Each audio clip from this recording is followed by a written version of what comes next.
Snow falls steadily on the empty train platform as 28-year-old Emma Carter sits on a cold metal bench, her blue nurse uniform providing little protection against the bitter winter wind.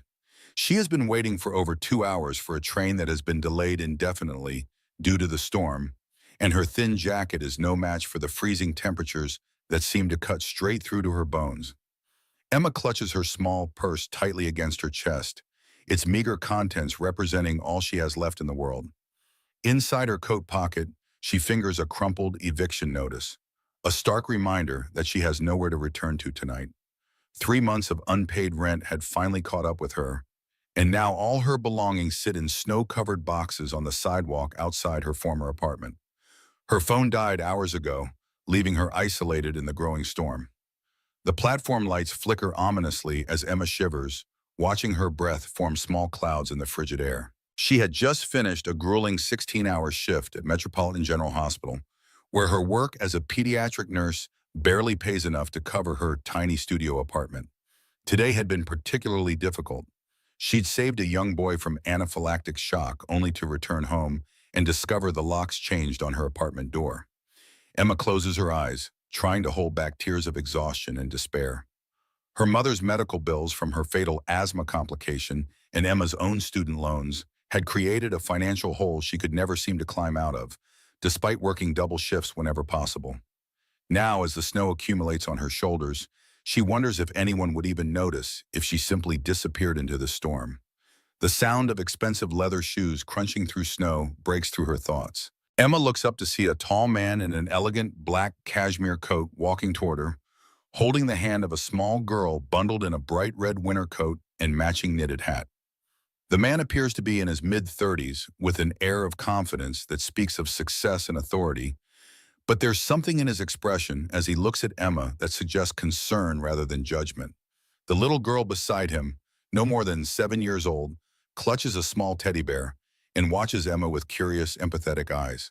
Her cheeks are flushed from the cold, and her breath forms tiny clouds that dissipate into the night air. "Excuse me," the man says gently, approaching Emma with obvious concern. "I'm Alexander Winters, and this is my daughter Sophie. We were waiting for our car service when I noticed you've been sitting here for quite some time. Are you all right?" Emma looks up at this well-dressed stranger and his daughter, feeling embarrassed by her obvious circumstances, but touched by their genuine concern. She tries to straighten her wrinkled uniform and wipe away any trace of tears. "I'm Emma," she replies, her voice barely steady due to both the cold and her emotional exhaustion. "I'm waiting for a train, but it seems to be delayed indefinitely because of the storm." Alexander studies Emma's face, taking in her exhaustion and the way she's shivering despite her attempts to appear composed. "You look frozen. How long have you been waiting out here?" "About 2 hours now," Emma admits, trying to keep her teeth from chattering. "But I'm fine, really. The train should be here soon." Sophie tugs on her father's coat and whispers something in his ear. Alexander nods and kneels down to his daughter's level for a brief, quiet conversation that Emma cannot hear. When Alexander stands up, his expression has changed to one of careful consideration. "Emma, I know this might sound unusual, but Sophie and I would like to make you an offer. Would you consider having a warm meal with us while we talk about something that might benefit all of us?" Emma hesitates, her natural caution warring with her desperate need for warmth and the genuine kindness she senses from both father and daughter. "That's very generous, Mr. Winters, but I don't want to impose on your evening." Sophie steps forward and looks up at Emma with the kind of direct honesty that only children possess. "Please come with us, Miss Emma. Daddy says you're cold and sad, and we don't like it when people are cold and sad." 20 minutes later, Emma finds herself in an elegant restaurant wrapped in Alexander's spare scarf and holding a cup of hot soup that is gradually bringing feeling back to her frozen hands. Sophie sits beside her, chattering about her favorite nurses at the hospital where she had been treated for asthma, while Alexander observes them with interest. "Emma," Alexander says carefully after they have ordered their main courses, "I hope you won't think I'm being intrusive, but you mentioned you're a nurse, and you seem to be facing some kind of difficult situation tonight." Emma feels tears spring to her eyes as the stress of her circumstances finally overwhelms her carefully maintained composure. "I lost my apartment today," she admits quietly, staring down at her soup. "I've been working extra shifts to try to catch up on my rent, But it wasn't enough. I don't have anywhere to go tonight. Alexander and Sophie exchange glances, and Emma can see some kind of silent communication passing between them. Emma, Alexander says gently, what I'm about to suggest might sound completely unconventional, but I hope you'll hear me out. Emma nods, curious despite her exhaustion. Sophie and I live in a large house that has far more space than two people need, Alexander continues. I'm a single father who travels frequently for business, and I've been struggling to find reliable, caring childcare for Sophie. She needs someone who understands children and can provide the kind of nurturing presence that I want her to have when I'm away. Sophie nods enthusiastically. Daddy works very hard, but sometimes he has to go to other cities, and I stay with babysitters who don't really know me. Alexander leans forward slightly. Emma, you need a home, and I need someone I can trust to care for my daughter. What if we could help each other? You could live in our guest suite, have your own space and privacy, but be available to care for Sophie when my work requires me to travel. In return, you would have a place to live and a salary that would allow you to continue your nursing career without the financial stress you're currently facing. Emma stares at them both, hardly believing what she's hearing. Mr. Winters, that's incredibly generous, but you don't know anything about me. How can you trust a stranger with your daughter? Alexander smiles, glancing at Sophie, who is nodding encouragingly. Emma, I've spent the last hour watching how you interact with Sophie, how you listen to her stories, how you respond to her questions. I can see that you have the kind of natural warmth and patience that comes from genuinely caring about children. Plus, your work as a pediatric nurse tells me you have the skills and background to provide excellent care. Sophie reaches over and takes Emma's hand. Miss Emma, I think you would be a wonderful person to have in our family. You have kind eyes, and you make me feel safe. Emma feels overwhelmed by the generosity and trust these virtual strangers are offering her. I don't know what to say. This seems too good to be true. Say you'll consider it, Alexander replies. Why don't you come home with us tonight, see the house and the room that would be yours, and take some time to think about whether this arrangement would work for all of us. As they step outside the restaurant, the snow has lightened to gentle flakes that drift lazily through the night air. Alexander's driver is waiting with a sleek black car that looks out of place among the snow-covered streets. Emma hesitates for just a moment before allowing Alexander to help her into the warmth of the vehicle. The drive takes them through progressively more affluent neighborhoods until they reach a gated community of elegant homes set back from the street. Alexander's house, more accurately described as a mansion, sits at the end of a curved driveway, its windows glowing with warm light against the darkness. Emma tries to hide her awe as they enter the house, but she can't help staring at the soaring ceilings, sweeping staircase, and tasteful artwork that adorns the walls. The house is beautiful but lacks the warmth of a real home. Everything is perfectly placed but feels untouched, like a museum rather than a living space. Mrs. Jenkins, our housekeeper, maintains the house during the day, Alexander explains as he gives Emma a tour, but she doesn't live in, and she's not particularly comfortable with childcare. As if summoned by her name, an older woman with steely gray hair and a perpetual frown appears in the hallway. Mr. Winters, you're back earlier than expected, she says, eyeing Emma with undisguised suspicion. Mrs. Jenkins, this is Emma Carter. She's a pediatric nurse and will be staying with us for a while as Sophie's caregiver, Alexander explains smoothly. Would you please prepare the blue guest suite for her? Mrs. Jenkins nods stiffly before disappearing up the stairs, her disapproval hanging in the air behind her. Don't mind Mrs. Jenkins, Sophie whispers to Emma. She's grumpy with everyone except Daddy. Alexander shows Emma to a spacious guest suite with its own bathroom and sitting area. The room is decorated in soothing shades of blue and cream, with large windows that would offer a view of the garden in daylight. This would be your space, Alexander explains. Complete privacy when you want it. The house has plenty of room for all of us without feeling crowded. Sophie tugs on Emma's hand, eager to show her the rest of the house. And this is my room, she announces proudly, leading Emma into a child's paradise of books, toys, and a canopy bed draped in pink tulle. And over here is my special medicine cabinet for my asthma. Emma looks at the organized array of inhalers, nebulizers, and medications. Clearly, Sophie's asthma is serious and well managed. You're very organized with your medications, Emma observes. Daddy makes sure I have everything I need, Sophie explains. But sometimes the babysitters get scared when I have trouble breathing. I wouldn't be scared, Emma says gently. I help children with asthma every day at the hospital. Sophie's face lights up. See, Daddy, I told you she was perfect. Later that night, after Sophie has been tucked into bed, Alexander invites Emma to join him in his study, a warm, wood-paneled room lined with books and featuring a comfortable seating area near a fireplace. I wanted to talk more about the practical aspects of this arrangement, Alexander says, pouring Emma a cup of tea. I'm the CEO of Winters Pharmaceuticals. It's a family company started by my grandfather. We develop and manufacture various medications, including treatments for respiratory conditions like Sophie's asthma. Emma's eyes widen slowly. Winters Pharmaceuticals? My mother used your company's asthma medication. I hope it helped her, Alexander says sincerely. Emma looks down. She had severe asthma all her life. She passed away 2 years ago from complications during a particularly bad attack. I'm very sorry to hear that, Alexander says, genuine sympathy in his voice. Sophie was diagnosed when she was 3. Her mother, he pauses, seeming to consider his words carefully. Catherine, my ex-wife, found it difficult to cope with Sophie's condition. The constant worry, the midnight hospital runs, the treatments. She left when Sophie was 4, saying she couldn't handle the stress of having a chronically ill child. Emma feels a surge of anger toward this unknown woman. That must have been incredibly difficult for both of you. Alexander nods. Sophie doesn't remember much about her mother, but she feels the absence keenly. I've tried to provide everything she needs, but my work often takes me away from home. That's where you would come in.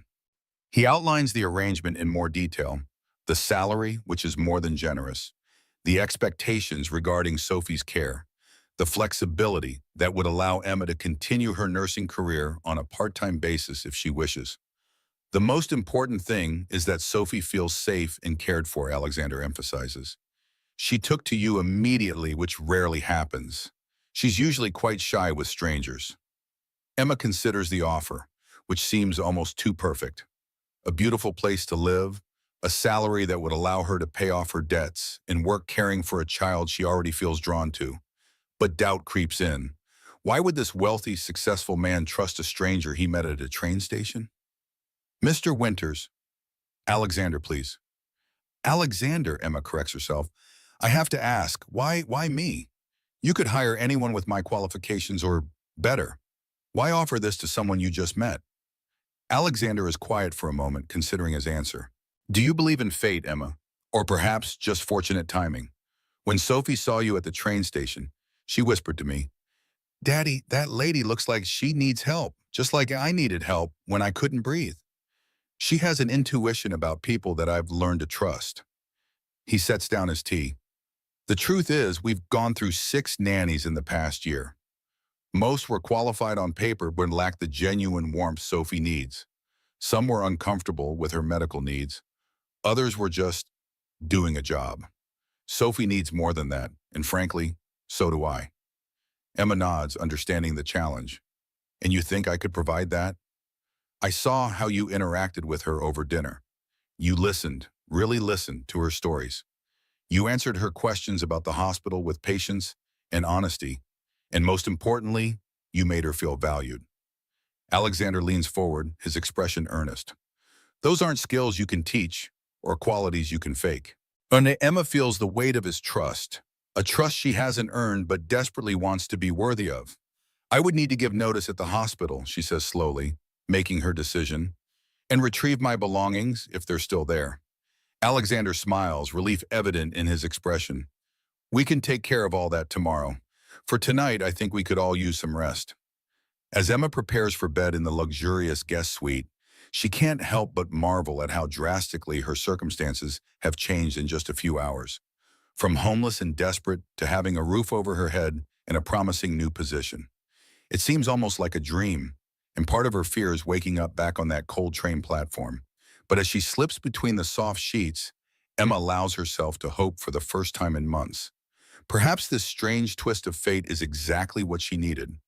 Not just a job or a place to stay, but a chance to be part of something that feels remarkably like a family.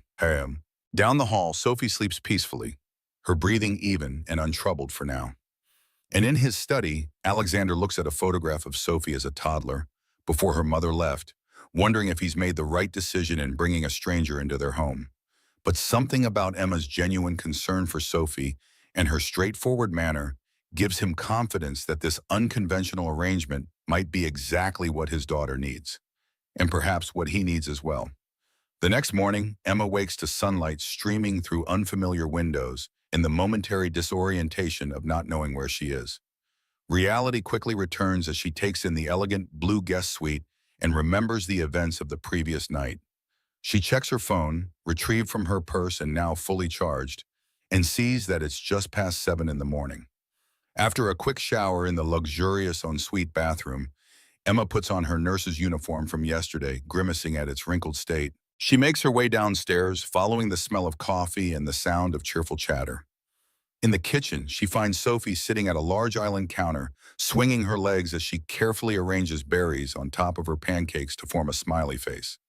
Alexander stands at the stove, spatula in hand, looking surprisingly domestic in casual weekend clothes rather than the formal business attire from last night. "Good morning," Emma says, feeling suddenly awkward and out of place in the bright morning light. The fantasy of last night now seems presumptuous in the harsh reality of day. "Miss Emma," Sophie exclaims, her face lighting up, "Daddy made pancakes. Do you want some with blueberry eyes or strawberry eyes?" "Blueberry sounds perfect," Emma replies, smiling despite her uncertainty. Alexander turns from the stove, a warm smile softening his features. "Good morning, Emma. I hope you slept well. Coffee?" As Emma takes a seat at the counter, accepting the steaming mug of coffee Alexander offers, she can't help but feel like an intruder in this domestic scene. "About last night," she begins hesitantly. "After breakfast," Alexander says quietly, understanding in his eyes. "Let's just enjoy this moment first." Sophie chatters happily throughout breakfast, telling Emma about her school, her favorite subjects, art and science, and her best friend Zoe, who also has asthma. "That's how we became friends," she explained seriously. "We both had to sit out during gym class, and we made up our own games instead."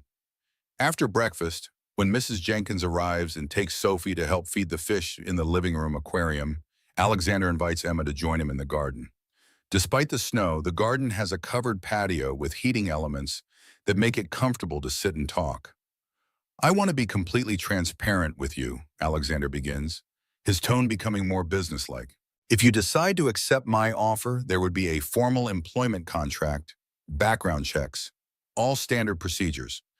I'm not asking you to make a decision right now, but I wanted to address any concerns you might have." Emma appreciates his directness. "I understand, and I would expect nothing less. I have nothing to hide, but—" She hesitates, then decides honesty is best. "My credit score is terrible because of my mother's medical bills and my student loans. That's why I fell behind on rent." Alexander waves away her concern. "Financial difficulties don't reflect on your character, Emma. What matters to me is how you care for Sophie." As if on cue, Sophie appears at the patio door, her face flushed with excitement. "Daddy, Miss Emma, come quick. I found something amazing." They follow Sophie to the large aquarium in the living room, where she points to a cluster of tiny, almost transparent fish swimming near a plant. "Baby fish," she exclaims. "Mrs. Jenkins says they were just born." Emma kneels beside Sophie, sharing in her wonder at the tiny new lives. "They're called fry," she explains.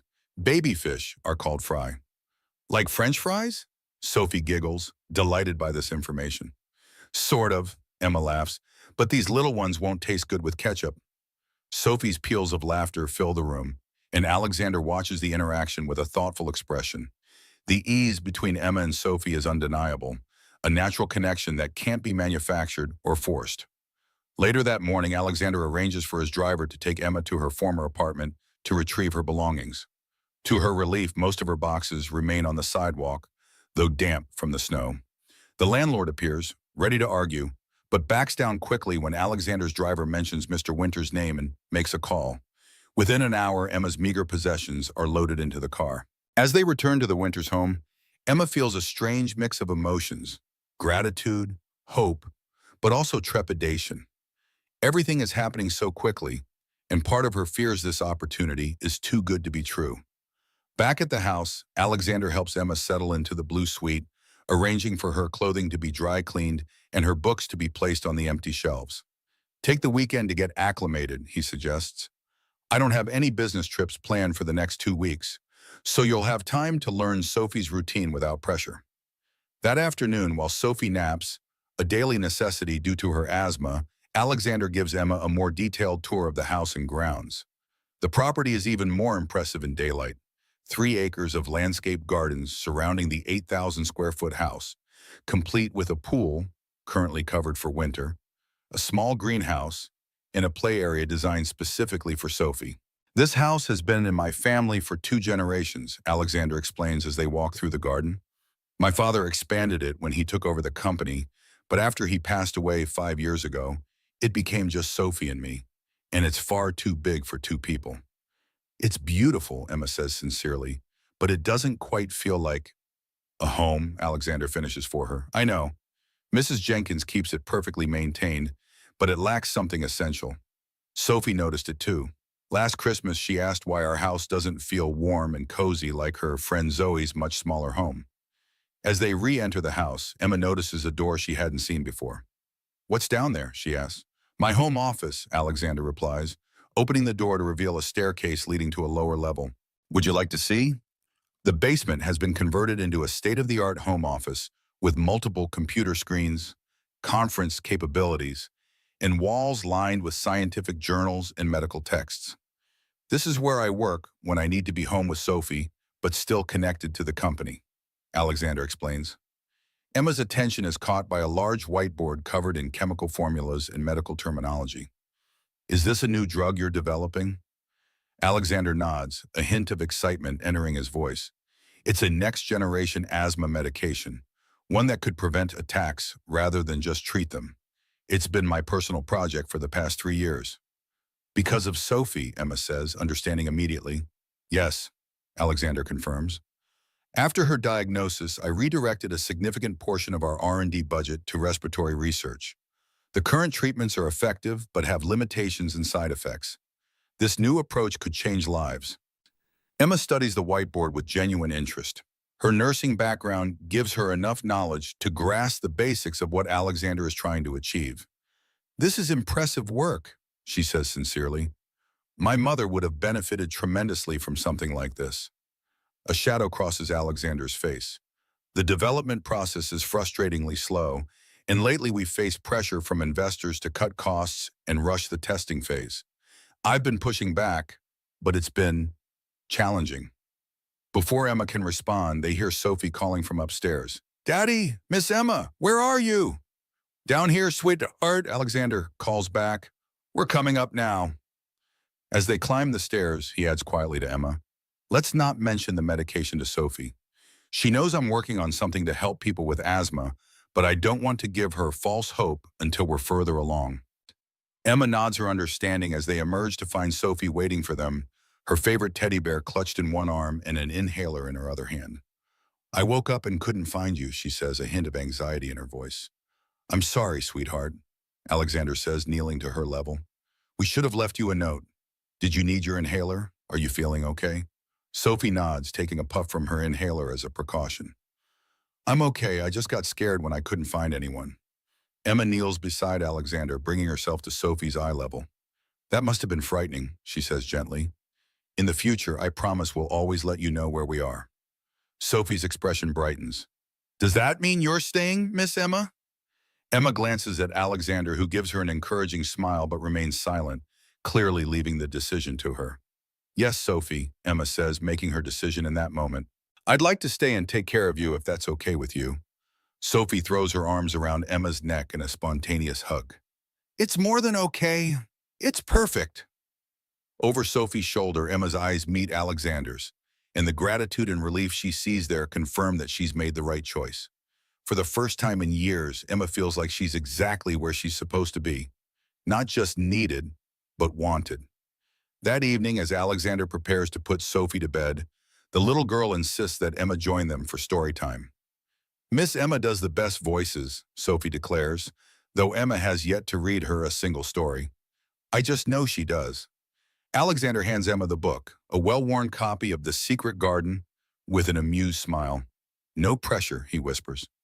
To everyone's delight, Emma does indeed do the best voices, bringing the characters to life with different accents and inflections. Sophie listens with rapt attention, her eyes growing heavy as the story progresses. By the final page of the chapter, she's fast asleep, her breathing deep and even. Alexander and Emma tiptoe from the room, carefully leaving the door ajar. You're a natural, Thalien. Claro, Alexander says as they descend the stairs. Sophie usually asks for at least 3 stories before she'll consider sleeping. I used to read to the children at the hospital, Emma explains. Sometimes it's the only comfort we can offer them during difficult procedures or long nights. They pause at the landing, the house quiet around them. Thank you, Alexander says simply, for giving this arrangement a chance. I know it's unconventional, but I believe it could work well for all of us. Emma nods, suddenly aware of how close they're standing. I should thank you, she replies softly. You've offered me a lifeline when I needed it most. For a moment, something unspoken passes between them, a recognition of mutual need and unexpected connection. Then Alexander steps back slightly, maintaining professional boundaries. Well, good night, Emma. I'll see you in the morning. As Emma returns to her room, she feels a strange mixture of emotions, gratitude, hope, but also a flicker of something else she's not ready to examine too closely. For now, she's content knowing she has a roof over her head, a job caring for a child she already adores, and perhaps, just perhaps, the beginnings of something that feels remarkably like belonging. In the master bedroom, Alexander stands at the window, looking out at the snow-covered garden. He thinks about the unexpected turn his life has taken in just 24 hours and wonders if he's being impulsive, bringing a stranger into their home. But something about Emma feels right, the way Sophie responded to her, the genuine warmth in her interactions, her straightforward manner and quiet strength. For the first time since Catherine left, taking with her the warmth and life of their home, Alexander allows himself to hope that perhaps they might become something more than just a father and daughter, rattling around in a too-large house. Perhaps, with Emma, they might become a family. The weeks pass in a comfortable rhythm as Emma settles into her new role in the Winters household. Each morning begins with breakfast together. Alexander making pancakes on weekends, Emma preparing healthy breakfast during the week. Sophie blossoms under Emma's care, her natural exuberance no longer tempered by the revolving door of temporary caregivers who never quite understood her needs.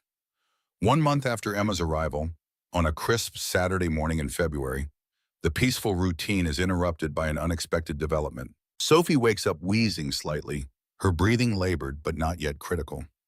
It might be the change in weather, Alexander explains as Emma helps Sophie with her nebulizer treatment in the sunny kitchen. Her symptoms often flare up when seasons begin to shift. Emma nods, her experienced hands checking Sophie's pulse as the little girl breathes in the medicated mist. Her color is good, and her heart rate is stable. We'll keep a close eye on her today. I'm supposed to have dinner with the board tonight, Alexander says, his brow furrowed with concern. But I can cancel. No need, Emma interrupts gently. Sophie and I will be fine. This is precisely why I'm here, remember? You go to your dinner, and we'll have a girls' night in. Alexander hesitates, clearly torn between his responsibilities as a CEO and his concern as a father. You're sure? Sophie pulls the nebulizer mask away momentarily. I want Emma to take care of me, Daddy. She knows all the best stories for sick days. The confidence in Sophie's voice seems to reassure Alexander. All right then, but you'll call me immediately if anything changes? Of course, Emma promises. Now go prepare for your meeting. I've got this. After Alexander leaves for his office to review documents before his dinner, Emma helps Sophie settle on the living room sofa with blankets, her favorite stuffed animals, and a selection of books and quiet activities. When I was little and had asthma attacks, Emma confides, tucking a blanket around Sophie, my mom would make me special tea with honey and lemon. Would you like to try some? Sophie nods eagerly, and Emma heads to the kitchen to prepare the soothing drink. Mrs. Jenkins watches from the doorway with her usual suspicion. Mr. Winters prefers Sophie to stick to the prescribed medical regimen, the housekeeper says stiffly. Emma measures honey into a mug with practice movements. This isn't replacing any of her medication, Mrs. Jenkins. It's just something extra to soothe her throat and keep her hydrated, which is important during an asthma flare-up. Mrs. Jenkins sniffs disapprovingly, but retreats without further comment. Emma returns to Sophie with the warm tea and settles beside her on the sofa. Tell me about your mommy, Sophie says suddenly, catching Emma off guard. Was she nice like you? Emma smiles softly, memories washing over her. Yes, she was wonderful. She worked very hard as a teacher, and even though she was sick, a lot like you sometimes are, she never let it stop her from doing the things she loved. Is she in heaven now? Sophie asked with the directness only children possess. Yes, Emma says simply. She is. My mommy isn't in heaven, Sophie says matter-of-factly. Daddy says she lives far away in a place called Paris. She makes fancy clothes for important people. Emma keeps her expression neutral, despite her internal surprise. Alexander had mentioned that Sophie's mother had left when she was 4, but not that she was still in contact or had such a high-profile career. Do you remember her? Emma asks gently. Sophie shakes her head. Not really. Sometimes I think I do, but Daddy says it's probably just from pictures. She sends me presents on my birthday and Christmas, but she never visits. The little girl's voice contains no self-pity, just simple acceptance of her reality. Throughout the night, Sophie's breathing gradually improves with regular treatments and unrest. By early evening, she's feeling well enough to help Emma prepare a simple dinner of soup and grilled cheese sandwiches. Comfort food perfect for a day when Sophie isn't at her best. As they eat at the kitchen island, Sophie chatters happily about school and her friends, seemingly recovered from her morning respiratory distress. Emma keeps a watchful eye on her breathing patterns, but relaxes as the little girl's energy returns to normal. After dinner, they settle in for a movie in the home theater, a room Emma hadn't even realized existed until Sophie led her to it, hidden behind what appeared to be an ordinary bookcase in the library. The theater has plush reclining seats, a massive screen, and even a small popcorn machine. Daddy and I have movie night here sometimes, Sophie explains as Emma marvels at the setup, but he always falls asleep before the ending. They choose The Secret Garden, a film adaptation of the book they've been reading together. As the story unfolds on screen, Emma notices Sophie watching her reactions as much as the movie itself. What is it, sweetheart? Emma asks during a quiet moment into the film. Sophie hesitates, then asks, Do you like living here with us, Miss Emma? The question catches Emma by surprise. Of course I do. Why do you ask? Because I really want you to stay forever, Sophie says with childlike honesty. You make everything better. Daddy smiles more now, and the house feels different, warmer like my friend Zoe's house. Emma feels a tightness in her chest that has nothing to do with asthma. I like being here very much, Sophie. Promise you won't leave like my mommy did? Sophie's voice is small, vulnerable. Emma chooses her words carefully. I promise I will always be honest with you, Sophie. Right now, I'm very happy here and have no plans to leave. But grown-up lives can be complicated sometimes.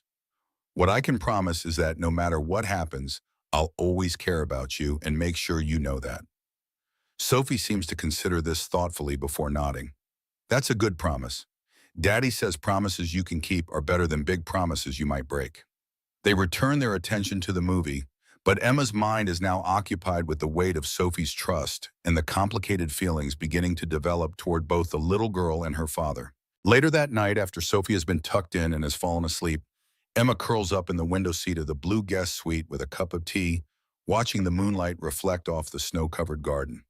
Her phone buzzes with a text from Alexander. How is Sophie? The message reads. Emma types back quickly. Much better. Breathing normal, no fever. Fast asleep now. How was your dinner? 3 dots appear as Alexander types his response. Endless. Board members more concerned with quarterly profits than patient outcomes. Heading home now. Thank you for taking such good care of her. Emma smiles at the screen, typing, That's what I'm here for. There's a pause before Alexander's next message appears. It's more than that, and you know it. You've brought something essential back to our home. Sophie adores you. Emma stares at the message, unsure how to respond to the unexpected warmth. Before she can decide, another text appears. I'll be home in 20 minutes. Still awake enough for a debriefing? Of course, Emma replies. I'll meet you in the study. She changes from her pajamas into jeans and a sweater, feeling strangely nervous about meeting Alexander alone. Their interactions have been friendly, but primarily focused on Sophie and household logistics. Tonight's texts hint at something more personal. When Alexander arrives home, Emma is waiting in the study with 2 glasses of the red wine he keeps on a small bar cart. He looks tired but smiles genuinely when he sees her. You're a lifesaver, he says, accepting the wine and loosening his tie. How was she really? Honestly, she handled it well, Emma reports. Her breathing improved steadily throughout the day, and by dinner she was almost back to normal. I monitored her oxygen levels with the pulse oximeter, and they stayed within safe parameters. Alexander nods gratefully. You have no idea what a relief it is to have someone here who understands her condition and doesn't panic at the first wheeze. She's a remarkable child, Emma says sincerely. Very aware of her body and honest about her symptoms, which makes my job much easier. Alexander settles into an armchair across from Emma, taking a sip of his wine. She mentioned something interesting on the phone when I called her earlier. Something about your mother having asthma too? Emma nods, a shadow crossing her face. Yes, severe asthma her whole life. She managed it well most of the time, but 2 years ago she had a particularly bad attack at home. By the time the ambulance arrived, she trails off, the memory still painful. I'm so sorry, Alexander says softly. That must have been devastating. It was, Emma acknowledges, especially because I was working a double shift at the hospital when it happened. I've always wondered if I could have helped if I'd been there. Is that why you became a nurse? Because of your mother's condition? Emma considers the question. Partly. I always knew I wanted to help people, and growing up with a chronically ill parent gives you a certain perspective. But I specifically chose pediatrics because children have such resilience. Even in terrible circumstances, they find moments of joy and hope that adults often miss. Alexander smiles, his eyes warming. Like Sophie insisting on making you a get-well card when she was the one having an asthma attack? Emma laughs. Exactly like that. She was concerned that I looked tired from taking care of her. A comfortable silence falls between them as they sip their wine, the crackling fire in the study's fireplace casting a warm glow over the room. The board is pushing me to accelerate the testing phase for the new asthma medication, Alexander says suddenly, his expression darkening. They want to cut corners to get it to market faster. Emma frowns. That sounds dangerous. It is, he agrees grimly. The preliminary results are promising, but we need more comprehensive testing to understand potential side effects, especially in children. But the investors are getting impatient. They see the potential profit margin and want to capitalize on it as quickly as possible. What will you do? Emma asks. Alexander runs a hand through his hair, a gesture Emma has come to recognize as a sign of his frustration. Fight them, of course. This isn't just any medication to me. It's something that could help Sophie and millions of children like her. I won't compromise on safety. That must be difficult standing up to your board, Emma observes. My father built this company on the principle that patient welfare comes before profit, Alexander says firmly. I won't betray that legacy, especially not with something that could affect Sophie's health. Emma studies him thoughtfully. You're nothing like what I expected when I first met you at the train station. Alexander raises an eyebrow, a hint of amusement crossing his tired features. Oh, and what did you expect?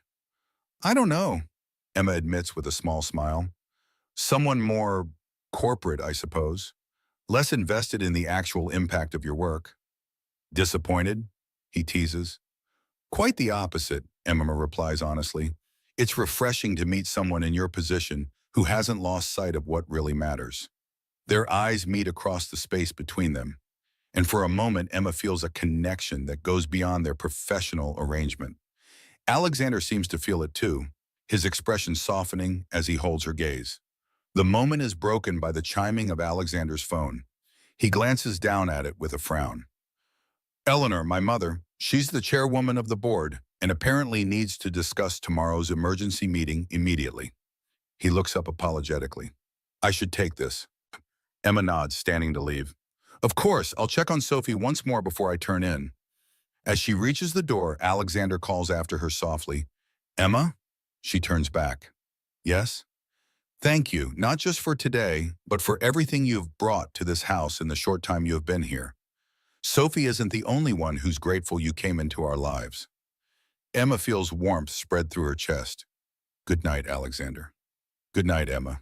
As Emma checks on Sophie, finding the little girl sleeping peacefully with her breathing calm and regular, she reflects on how quickly this mansion has begun to feel like home. The guarded CEO she met at the train station has revealed himself to be a devoted father and principled businessman, fighting for what he believes is right, even when it would be easier to give in. And Sophie, sweet, brave Sophie with her insightful questions and generous heart, has worked her way into Emma's affections with remarkable speed. As Emma brushes a strand of hair from the sleeping child's forehead, she acknowledges the growing attachment she feels toward this makeshift family. It's dangerous territory, she knows. She was hired as Sophie's caregiver, not as a replacement for the mother who left.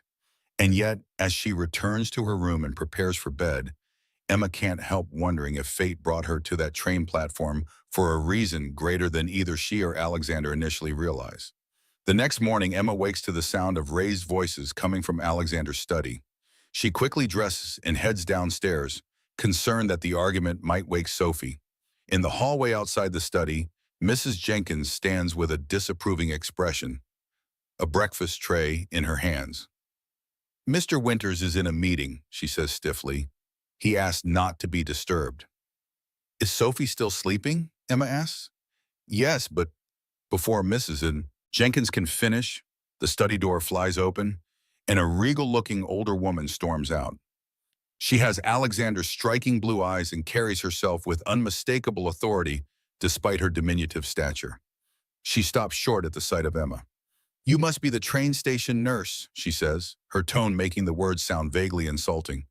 I'm Eleanor Winters, Alexander's mother and chairwoman of Winters Pharmaceuticals. Emma straightens her shoulders, extending her hand professionally. Emma Carter, it's a pleasure to meet you, Mrs. Winters. Eleanor ignores the offered hand, her gaze sweeping over Emma with obvious assessment. How convenient that my son happened to find a pediatric nurse just when he needed childcare. One might almost think it was planned. Before Emma can respond to the insinuation, Alexander appears in the doorway, his expression tight with barely contained anger. Mother, that's enough. Emma is a valued member of this household, and you will treat her with respect. Eleanor turns to her son with a dismissive wave. We're not finished discussing this, Alexander. The board meeting is at noon, and I expect you to have reconsidered your position by then. With a final cold glance at Emma, she sweeps past them and out the front door. Alexander runs a hand over his face, looking exhausted. I apologize for my mother's behavior. She's difficult at the best of times. No apology necessary, Emma says, though she feels shaken by the encounter. Is everything all right? Alexander gestures for her to follow him back into the study, closing the door behind them. The board is convening an emergency meeting about the new asthma medication. My mother is leading the faction, pushing for accelerated testing and faster market release. Emma frowns. Even though you're the CEO? Even though, Alexander confirms grimly. I have controlling interest in the company, but the board has significant influence, particularly regarding research protocols. My mother believes I'm being overly cautious because of Sophie. And are you? Emma asks carefully. Alexander considers the question with surprising candor. Perhaps I am more cautious because I understand the stakes personally. But isn't that exactly the perspective that's needed? Someone who sees patients as people, not just profit centers? I think so, Emma agrees. Your personal connection to this issue makes you more committed to getting it right, not less qualified to make decisions.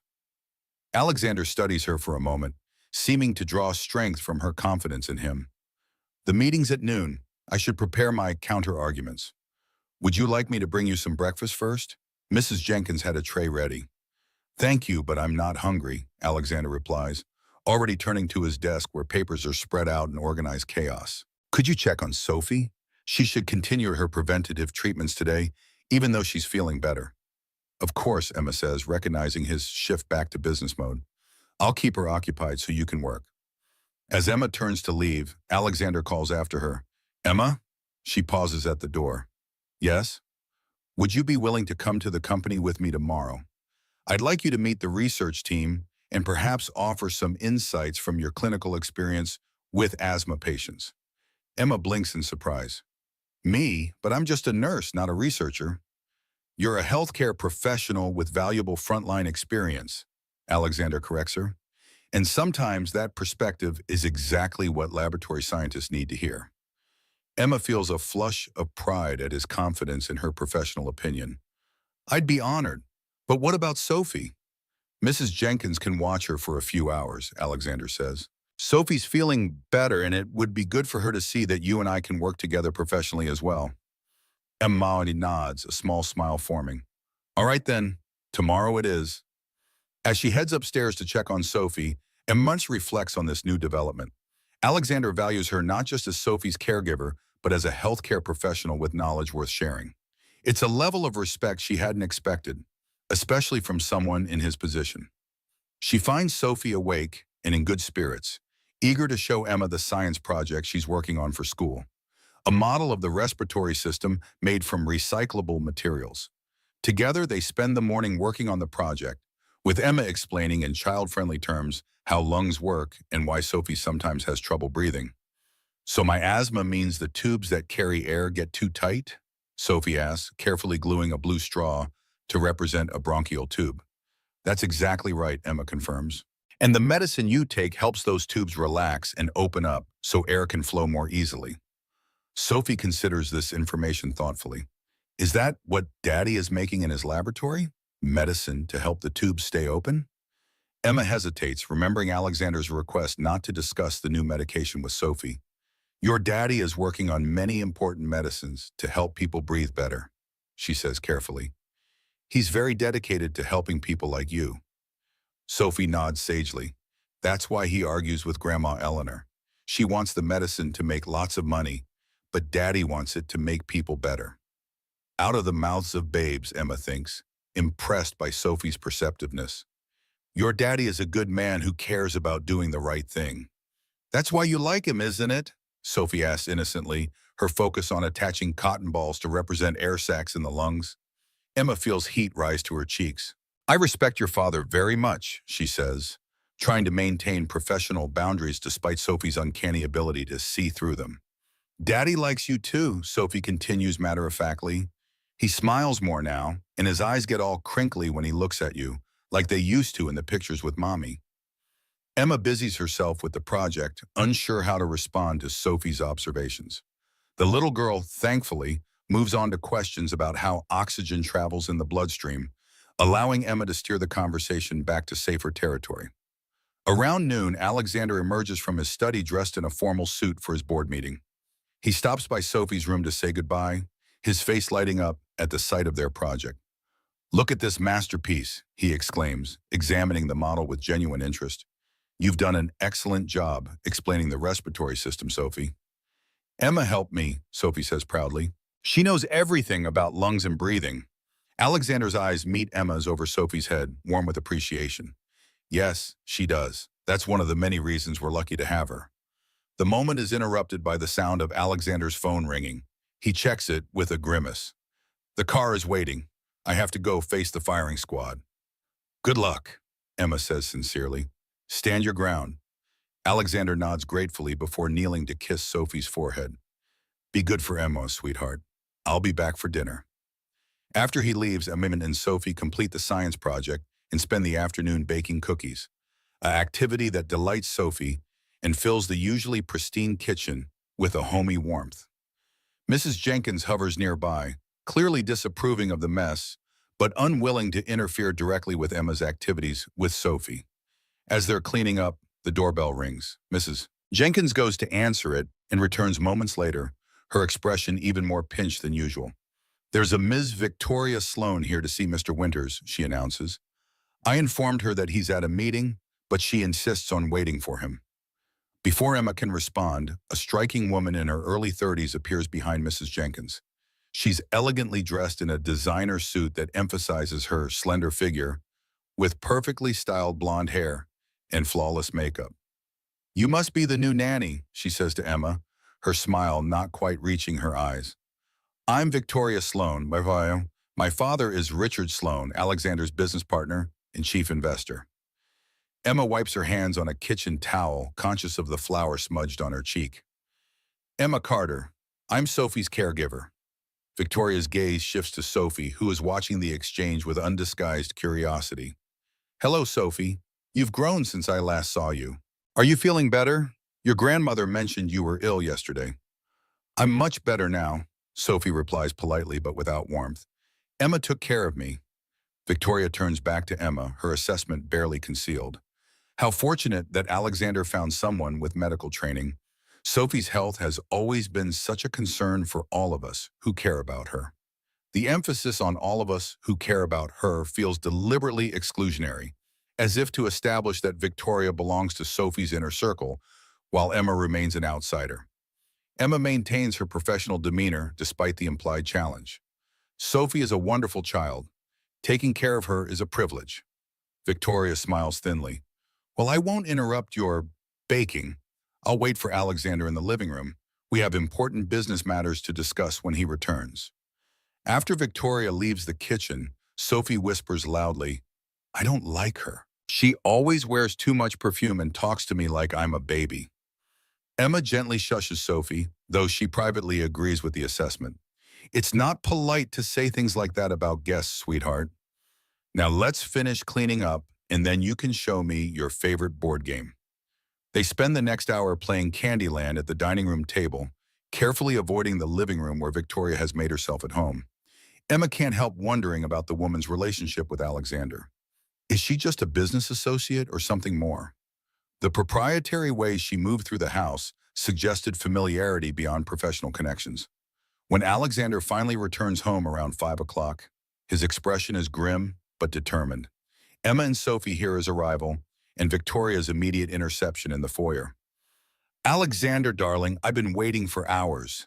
Your mother said the meeting was absolute chaos. You really must reconsider your position on the testing protocols. Alexander's reply is too low to hear, but his tone is firm. Sophie looks up at Emma with concern. Daddy sounds angry, she whispers. He's had a long day, Emma replies soothingly. Why don't we put the game away, and you can show him your finished science project? That will cheer him up. Sophie nods eagerly and rushes to retrieve her model from the craft room. While she's gone, Emma begins putting away the game pieces, trying not to eavesdrop on the increasingly heated conversation in the foyer. Despite her efforts, Victoria's voice carries clearly. Your mother thinks you're being influenced by your household help. This sudden concern with extended testing protocols coincidentally began when you hired a pediatric nurse, didn't it? Emma freezes, the game box halfway closed. Alexander's response is immediate and sharp. That's enough, Victoria. My decision is based on sound medical ethics and our company's founding principles, not anyone's influence. And I'd appreciate it if you'd refer to Emma by her name, not as household help. Victoria's tone softens, becoming almost placating. Alex, you know I only want what's best for you and the company. We've known each other since childhood. I understand the pressure you're under, especially with Sophie's condition. But you can't let personal concerns cloud your business judgment. I think it's time for you to leave, Alexander says firmly. We can discuss this at the office tomorrow. Your mother won't be pleased, Victoria warns. She and Daddy are counting on your cooperation. Good night, Victoria. A moment later, the front door closes with a decisive click, and Alexander appears in the dining room doorway. His tie is loosened, and he looks exhausted but resolute. Sorry about that, he says to Emma. Victoria can be persistent. No need to apologize, Emma replies, closing the game box. Sophie's getting her science project to show you. She's very proud of it. Alexander's expression softens immediately. I could use some good news. How was your day? Productive, Emma says with a smile. Sophie's breathing has been completely normal, we finished her project, and we made chocolate chip cookies. Sounds like paradise compared to my board meeting, Alexander says wryly. That bad? He sighs, running a hand through his hair. Worse, the board is split, with my mother and Richard Sloan leading the faction pushing for accelerated testing. They're threatening to bring in outside consultants to evaluate my leadership if I don't agree. Emma frowns. Can they do that? They can try, Alexander says grimly. I still hold controlling interest in the company, but a public battle would be messy and potentially damaging to our stock price, which is exactly what they were counting on to pressure me. Before Emma can respond, Sophie returns with her respiratory system model, her face alight with excitement. Daddy, look what Emma helped me make. Alexander's entire demeanor transforms as he kneels to examine Sophie's project, his corporate concerns temporarily set aside in favor of fatherly pride. This is incredible, sweetheart. You've labeled all the parts perfectly. As Sophie enthusiastically explains each component of her model, Emma watches the interaction with a warm feeling in her chest. Despite the pressures of his position and the conflict with his board, Alexander is fully present with his daughter, genuinely engaged in her achievement. It's in this moment that Emma realizes she's in dangerous territory emotionally.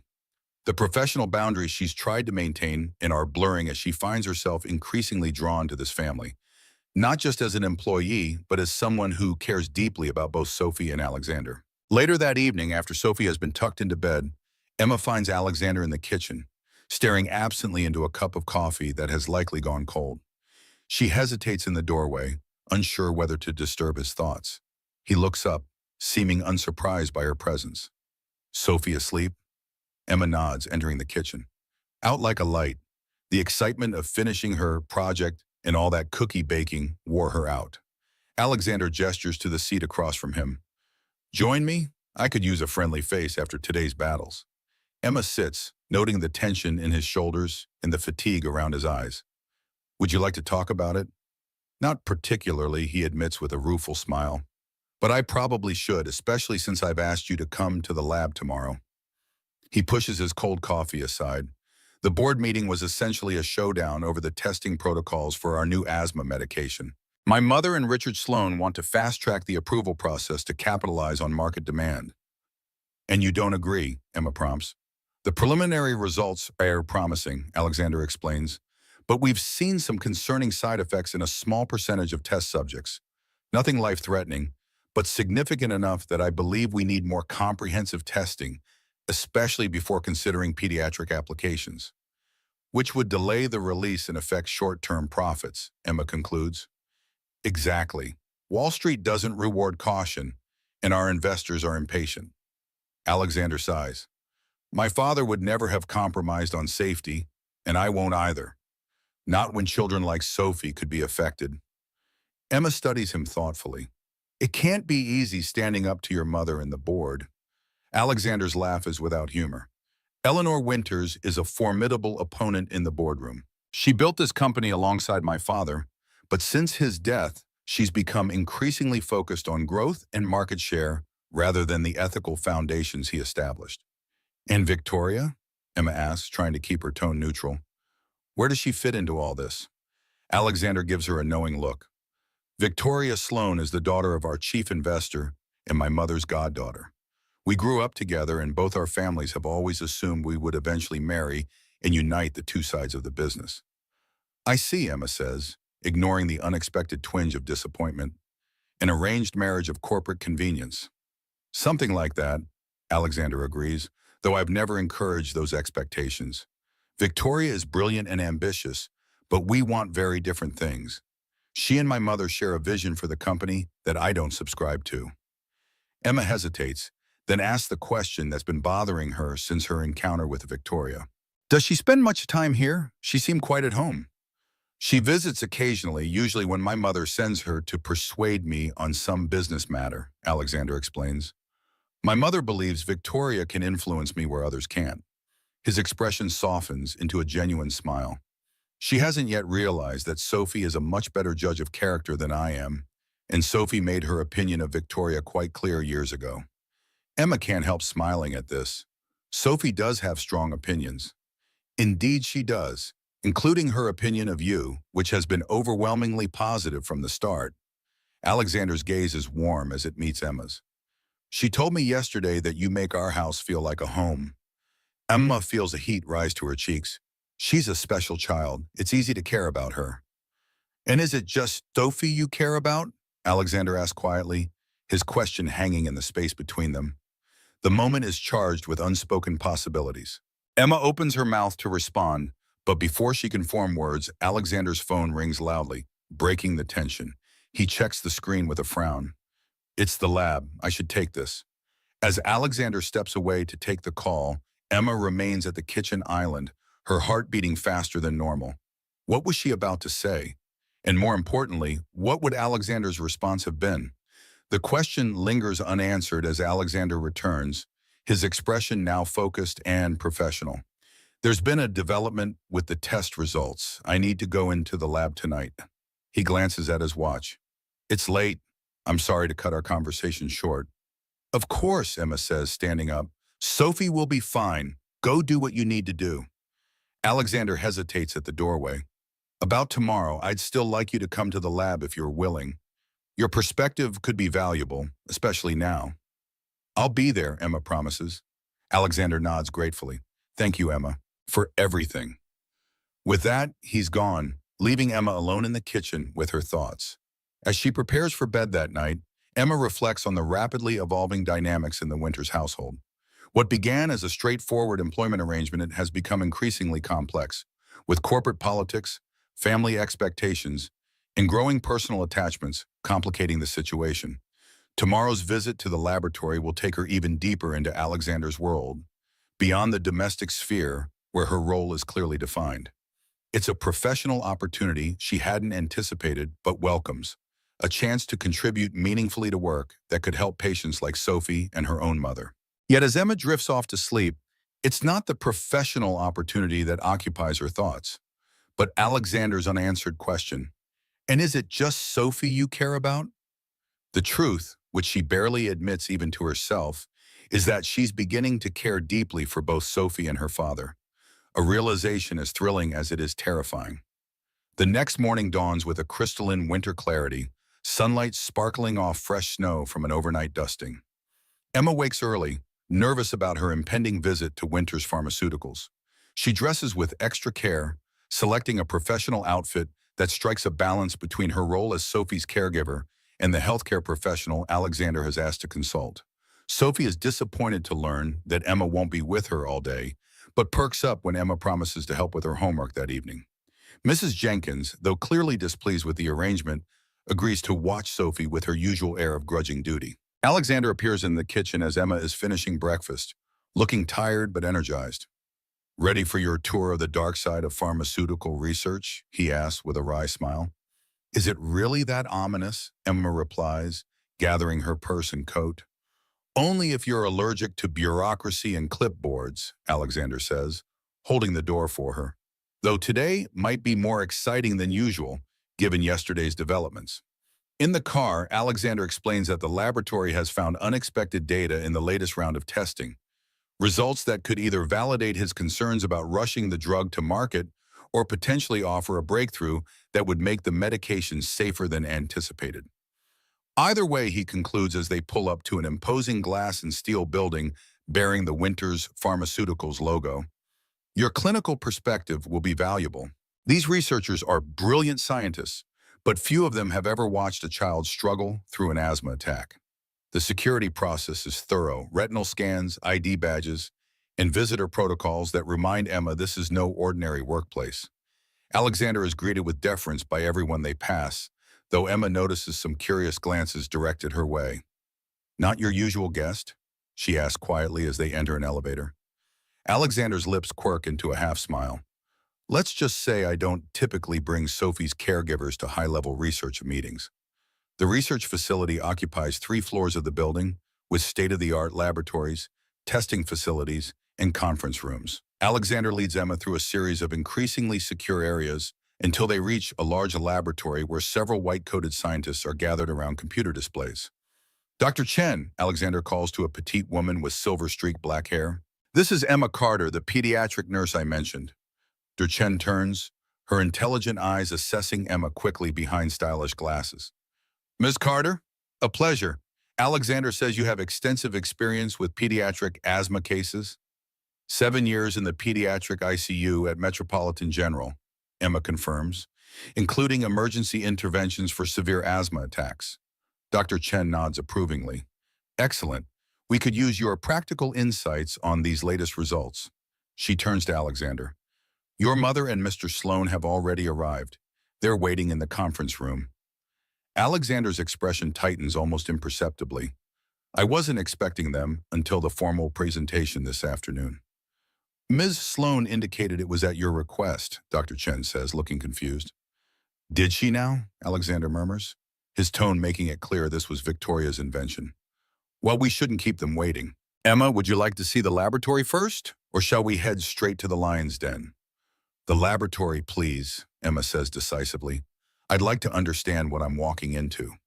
Dr. Chen gives her an approving look and leads them through the facility, explaining the development process for the new medication, a revolutionary approach that targets the underlying inflammation in asthmatic airways rather than simply treating the symptoms of an attack. The problem, Dr. Chen explains, showing Emma microscopic images of cellular responses, is that in approximately 8% of our test subjects, we're seeing an unexpected immune response. It's not dangerous, but it reduces the effectiveness of the medication in those cases. And the board wants to proceed despite this issue? Emma asks. 8% is within acceptable parameters for most medications, Dr. Chen says carefully, her tone neutral, but her expression troubled.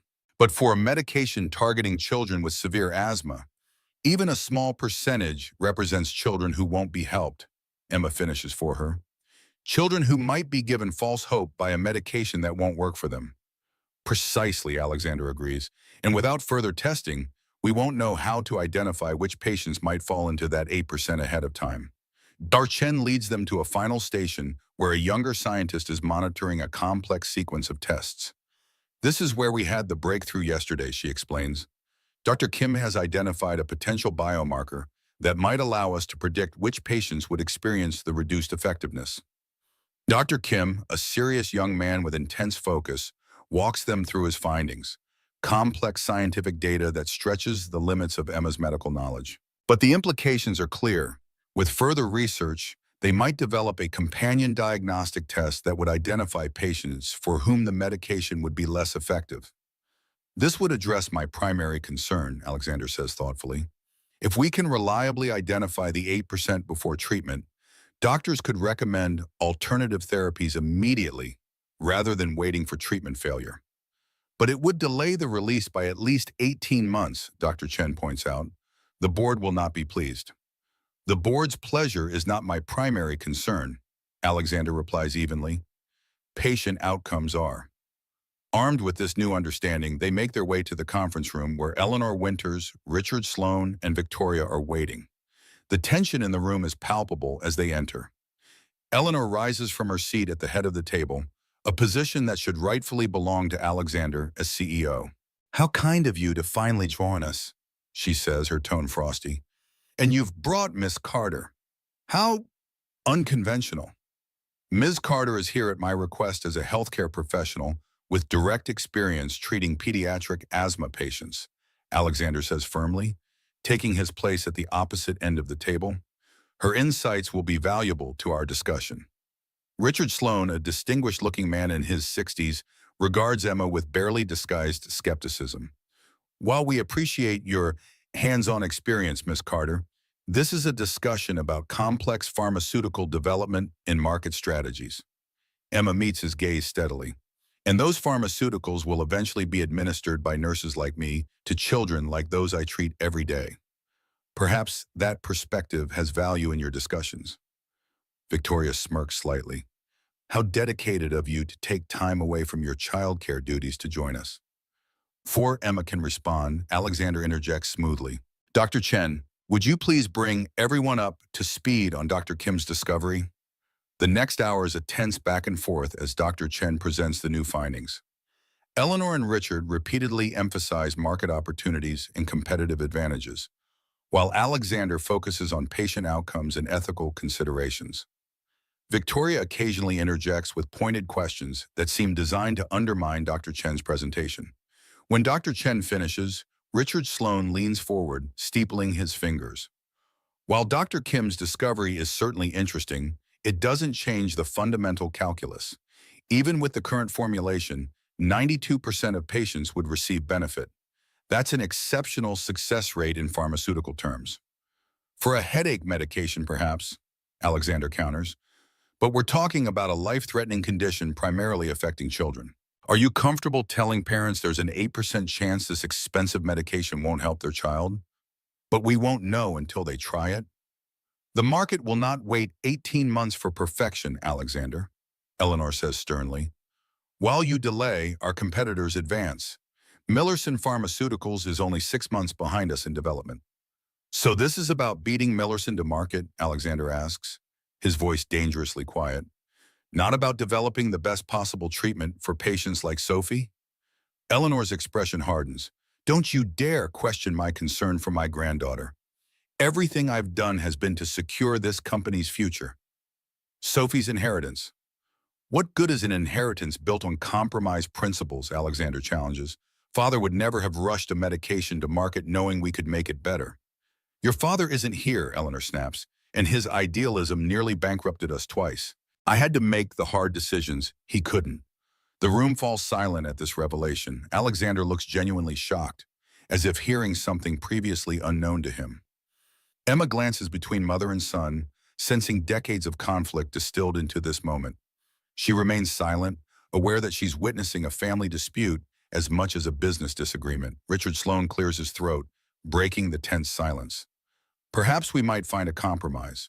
What if we proceed with the current formulation while simultaneously developing the companion diagnostic test? We could update protocols once the test is available. Alexander shakes his head. And in the meantime, what happens to the patients for whom the medication doesn't work? They and their families waste precious time and resources on an ineffective treatment when they could be pursuing alternatives. May I speak? Emma asked quietly. All eyes turn to her with varying degrees of surprise.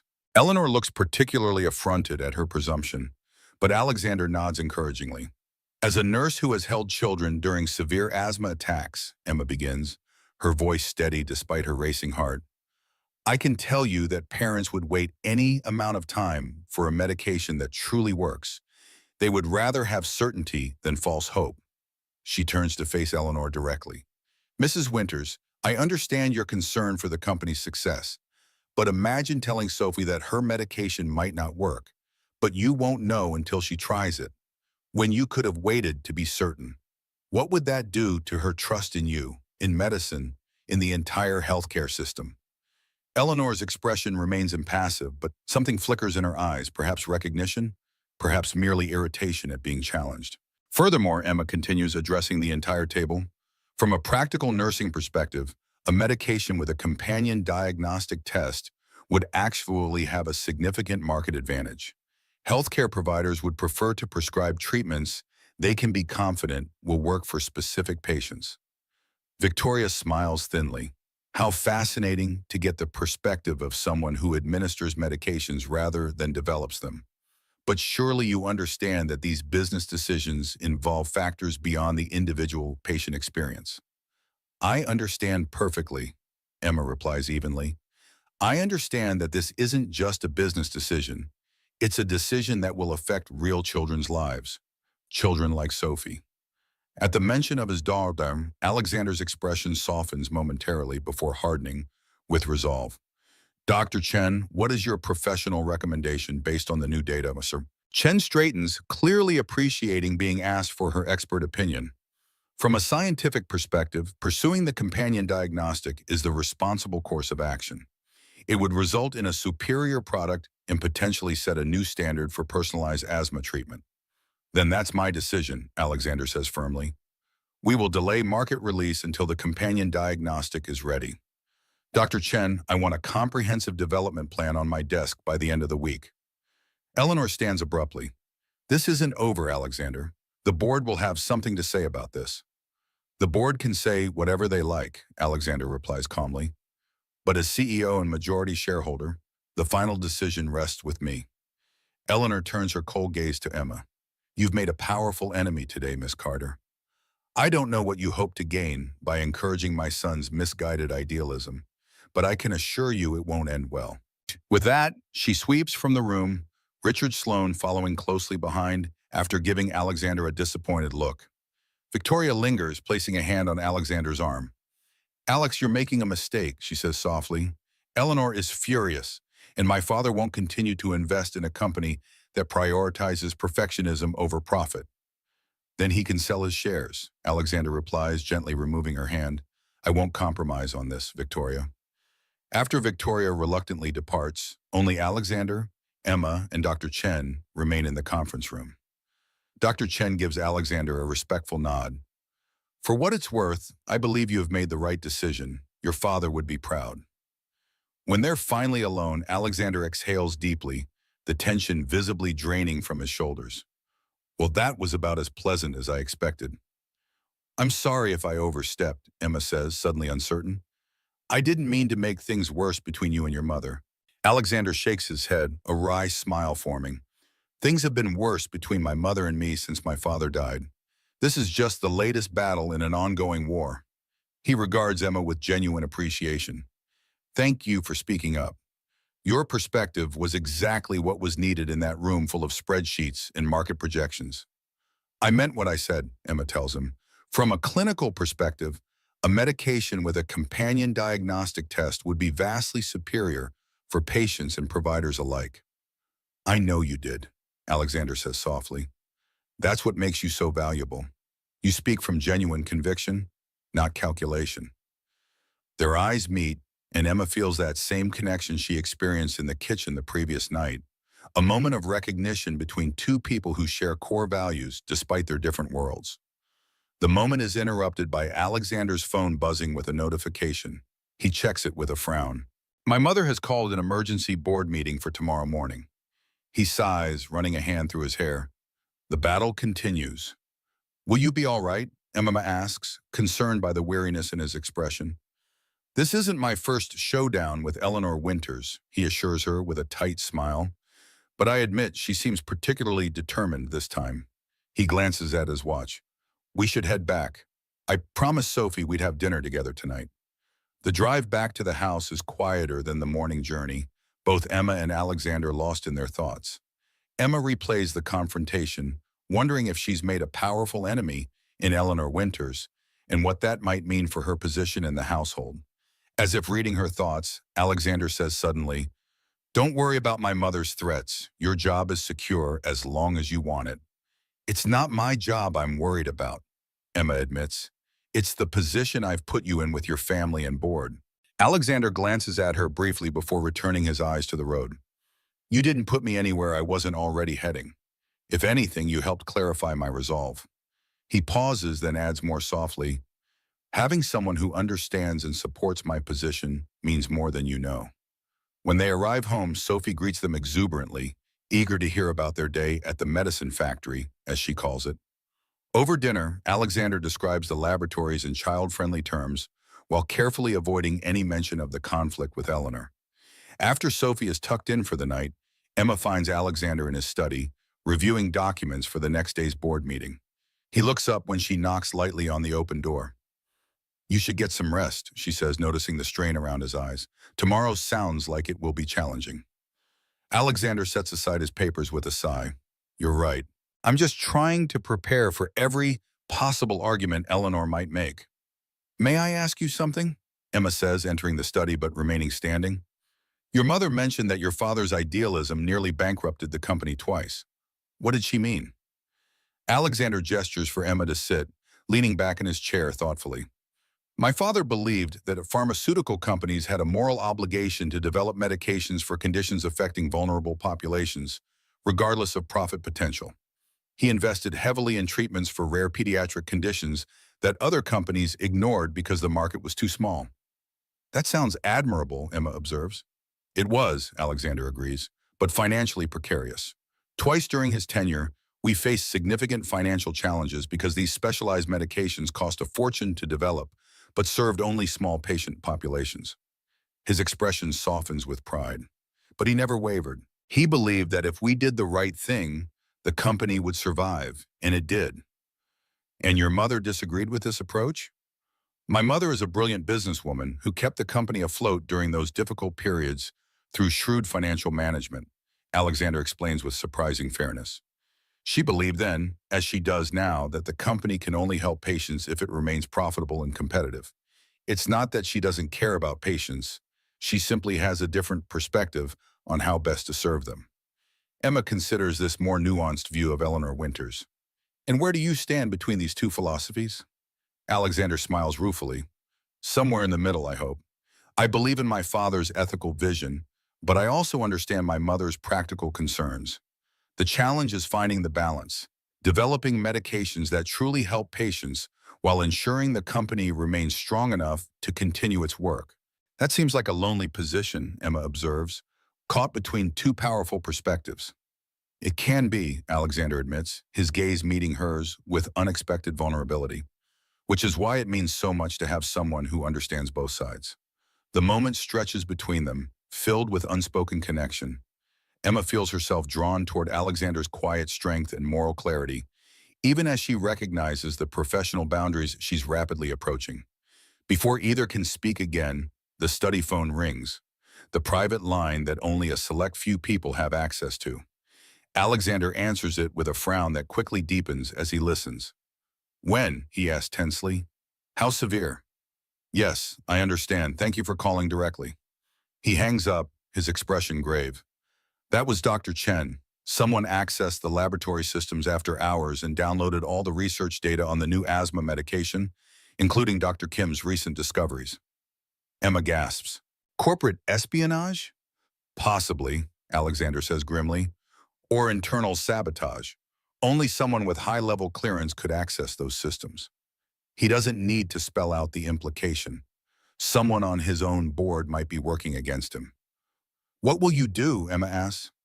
I've activated our security protocols and legal team, Alexander says, already reaching for his phone. But the damage may already be done. If this data reaches our competitors, especially Millerson Pharmaceuticals, they could develop the companion diagnostic first, Emma realizes, and beat you to market with the complete solution. Alexander nods, his expression hardening. Exactly, and I have a sinking feeling I know who might be behind this. The next morning arrives with a tension that permeates the house. Alexander left before dawn for emergency meetings with his security team and legal counsel, leaving Emma to explain his absence to a disappointed Sophie. Daddy had an important work emergency, Emma tells her, as they prepare for school, but he promised to be home for dinner tonight. Sophie nods solemnly. Grandma Eleanor is probably making trouble again. She doesn't like it when Daddy does the right thing instead of the money thing. Emma is once again struck by the child's perceptiveness.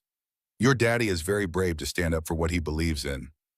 You're brave too, Sophie says matter-of-factly, as Emma helps her into her coat. Daddy said you stood up to Grandma Eleanor yesterday and weren't scared at all. Emma smiles, touched that Alexander had spoken about her to Sophie. Everyone gets scared sometimes, Sophie. Being brave means doing what's right even when you're afraid. After seeing Sophie off to school with the driver, Emma returns to find Mrs. Jenkins waiting for her in the kitchen, her expression even more pinched than usual.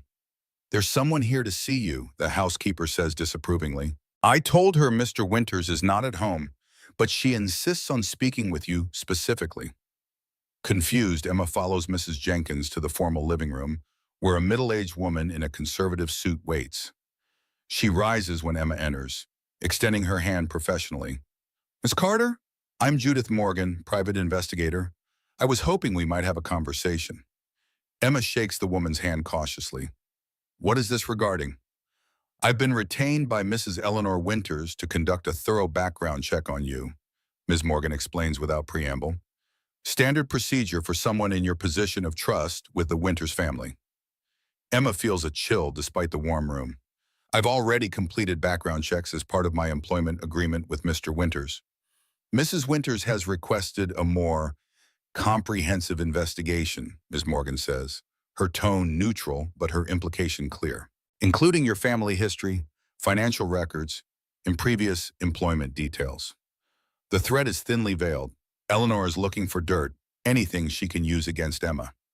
I have nothing to hide, Ms. Morgan, Emma says evenly, but I find the timing of this investigation interesting, coming immediately after yesterday's meeting. Ms. Morgan's expression reveals nothing. I'm simply doing my job, Ms. Carter. Mrs. Winters is concerned about her son and granddaughter's welfare. Is she? Emma challenges quietly. Or is she concerned about my influence on Alexander's business decisions? For the first time, Ms. Morgan's professional demeanor cracks slightly, showing a hint of sympathy. My advice, be careful. The Winters family operates in a world where corporate politics and family dynamics are dangerously intertwined. Whatever your intentions, you've positioned yourself at the center of a power struggle that began long before you arrived. With that warning, she hands Emma a business card. I'll be in touch to schedule a formal interview. In the meantime, if there's anything in your background you'd like to disclose proactively, now would be the time. After the investigator leaves, Emma sits alone in the living room, turning the business card over in her hands. Eleanor's message couldn't be clearer. She views Emma as a threat to be neutralized. The question is how far she's willing to go. Emma's phone buzzes with a text from Alexander. Board meeting running long. Security confirmed data breach originated from inside. We'll fill you in tonight. How's Sophie?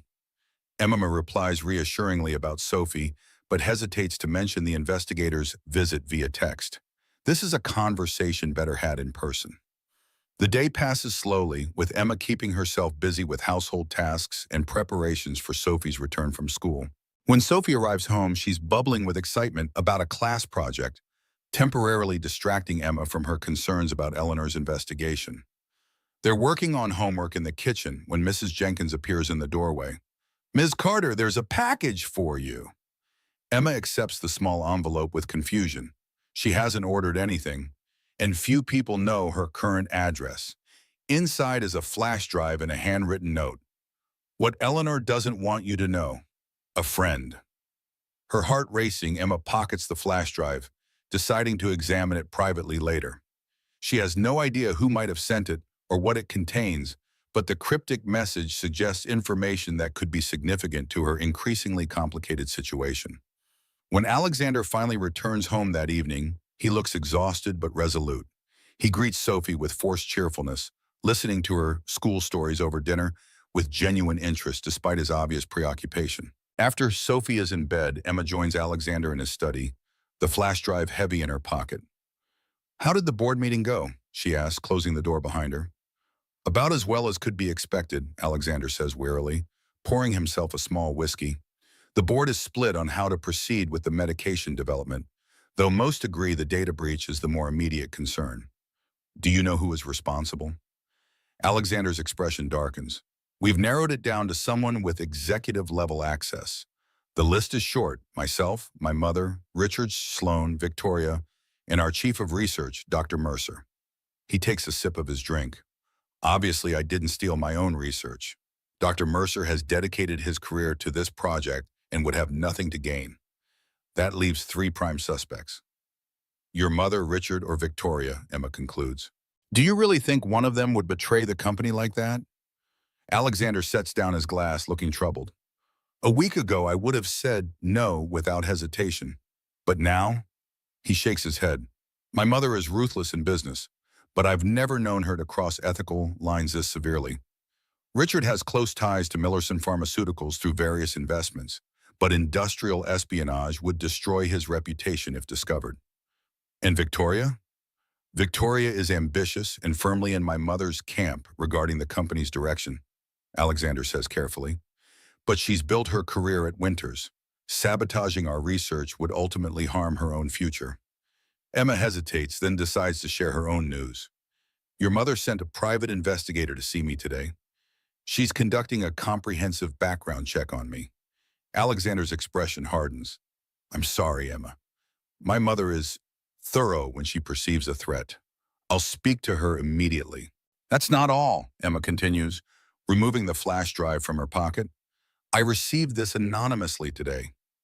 The note says it contains information Eleanor doesn't want me to know. Alexander stares at the small device. Have you looked at it? Not yet. I wanted to show you first. Alexander hesitates, clearly torn between curiosity and caution. It could be a trap, malware designed to access our home network, or fabricated information meant to create distrust. Or it could be legitimate, Emma points out, someone trying to help. After a moment's consideration, Alexander retrieves a laptop from his desk drawer. This is an isolated system not connected to any networks. We can check it safely. They insert the flash drive and Alexander navigates through security protocols to access its contents. The drive contains a single folder labeled Carter Winters Connection. Inside are medical records, not Emma's, but her mother's. Pages of treatment histories, medication prescriptions, and hospital visits spanning over 20 years. And on every page, a familiar logo, Winters Pharmaceuticals. My mother was part of a clinical trial, Emma realizes, scanning the documents, for an early asthma medication developed by your company. Alexander looks increasingly troubled as he reviews the documents. This was one of my father's special projects, a treatment for severe therapy-resistant asthma. I remember it vaguely from my childhood. Emma continues reading, her heart sinking as she reaches the final documents. The medication was discontinued after phase 2 trials showed dangerous side effects in a small percentage of patients. She looks up at Alexander, her voice barely above a whisper. My mother was one of those patients. Her lung function decreased significantly after joining the trial. Alexander closes his eyes briefly, the weight of this revelation visible in his expression. I'm so sorry, Emma. I had no idea. Neither did I, Emma says honestly. My mother never mentioned being part of a clinical trial. She always said her asthma was just particularly severe. Alexander scrolls through additional documents, stopping at a legal agreement. There was a settlement, he says quietly. Your mother was compensated for her declining health in exchange for signing a non-disclosure agreement about the trial's negative outcomes. Emma feels a complex mix of emotions, shock at discovering this connection to the Winters family, anger that her mother's condition might have been exacerbated by an experimental drug, confusion about why this information would be sent to her now. Who would have access to these records, she asks. Very few people, Alexander says grimly. These are sealed legal documents from over 20 years ago. My father would have known, and my mother as CFO at the time would have approved the settlements. He looks up at Emma, his expression troubled. Emma, you have to consider the possibility that my mother knew about your connection to our company from the beginning. The implication hits Emma like a physical blow. You think she knew who I was that night at the train station? That's impossible. Even I didn't know about this connection. Perhaps not the specific details, Alexander concedes, but she might have recognized your name from the legal documents. The timing of this anonymous disclosure immediately after you opposed her at the board meeting. He doesn't finish the sentence, but his meaning is clear. Emma stands up, needing to move as she processes this information. If that's true, why wouldn't she have said something immediately? Why wait until now? Because now you're a threat, Alexander says simply. You've influenced my decision about the new medication, sided with me against her business interests. This could be her way of suggesting you have a personal vendetta against Winters Pharmaceuticals because of what happened to your mother. Emma turns to face him, suddenly uncertain. Do you believe that? That I've been somehow seeking revenge all along? Alexander doesn't hesitate. No, your concern for Sophie and your professional insights about the medication are genuine. Whatever happened with your mother's case, I know you aren't using your position here to settle old scores. His confidence in her character is touching, but Emma can't shake a growing sense of unease. But others might believe it, especially if Eleanor presents it that way to the board. Precisely, Alexander agrees grimly. This could be preparation for discrediting you, and by extension, my decision to delay the medication release. Emma sinks back into her chair, feeling suddenly overwhelmed by the complexity of the situation she's found herself in. What began as a straightforward job offer on a snowy night has evolved into corporate intrigue, family power struggles, and now a personal connection to Winters Pharmaceuticals she never knew existed. What do we do now? She asks quietly. Alexander considers the question carefully. First, we need to verify these documents independently. I'll have our legal department pull the original files discreetly. He takes Emma's hand, his touch reassuring. Whatever we discover, Emma, this doesn't change anything between us. I trust you, and your place in this household is secure. The warmth of his hand around hers provides comfort, but Emma can't help wondering if anything will ever be simple again. The professional boundaries she's tried to maintain seem increasingly irrelevant in the face of these personal and professional entanglements. There's something else we need to consider, Alexander says reluctantly. If my mother is behind this disclosure, it suggests she's willing to go to extraordinary lengths to undermine your influence. You should be prepared for more revelations or accusations. What could she possibly reveal? Emma asks. I've been honest about my background. Alexander's expression is sympathetic but serious. Everyone has vulnerabilities, Emma. Financial struggles, past relationships, career setbacks, anything that could be framed in a negative light. My mother is expert at finding and exploiting such weaknesses. Emma thinks of her financial troubles, her mother's death, the crushing student debt that led to her eviction, all parts of her life that Eleanor could potentially weaponize against her. I won't be intimidated, she says firmly.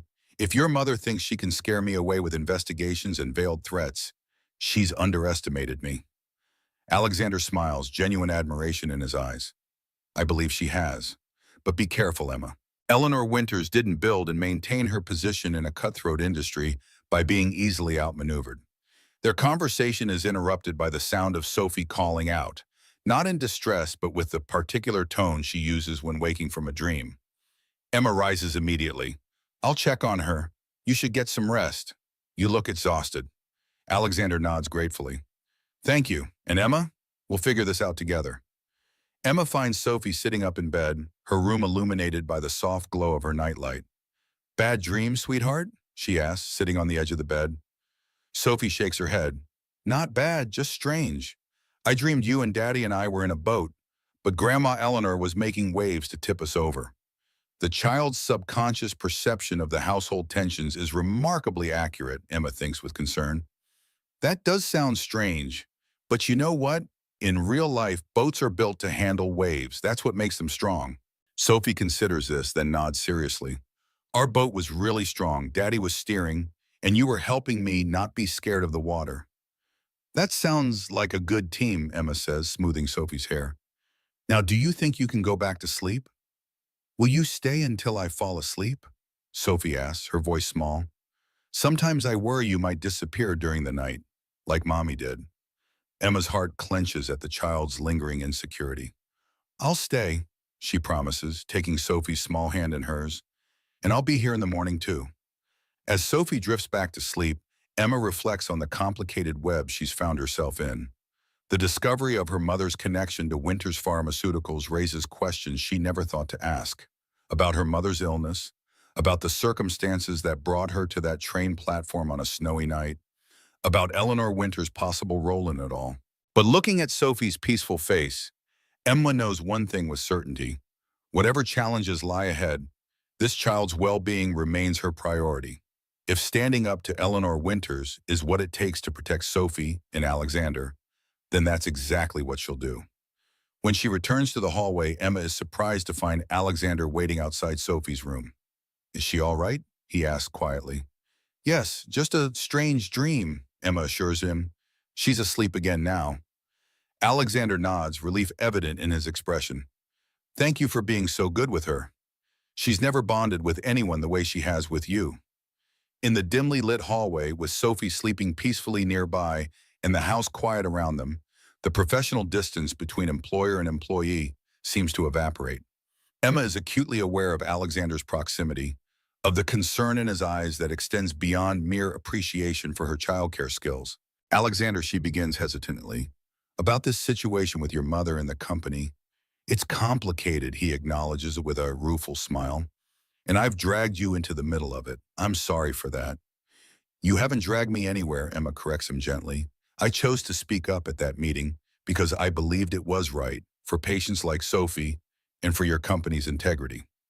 Alexander studies her face in the soft hallway light, his expression softening.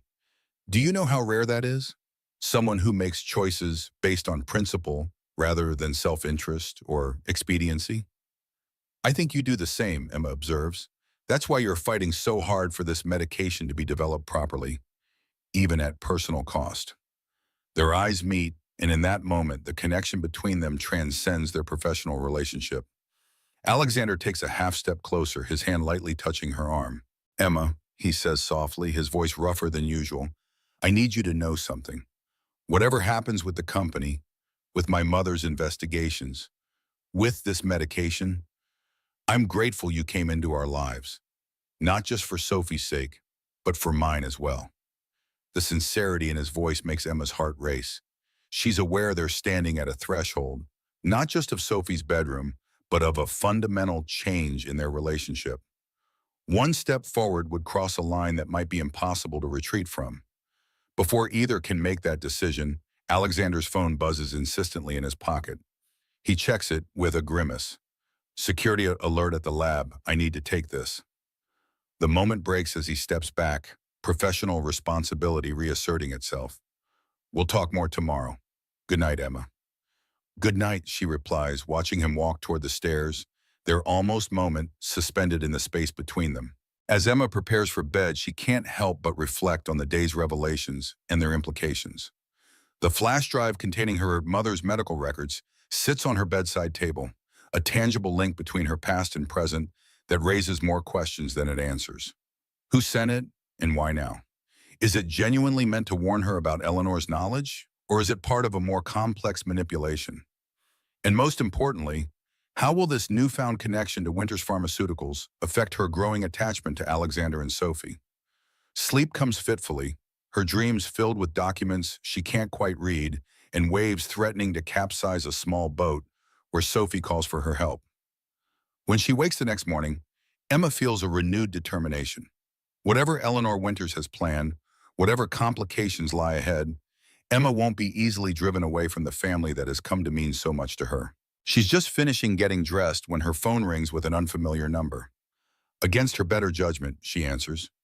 Ms. Carter, a woman's voice says, this is Judith Morgan again. I think we need to meet urgently. There's something you should know about Eleanor Winters and your mother. Emma hesitates only briefly before agreeing to meet Judith Morgan at a small coffee shop several blocks from the Winters home.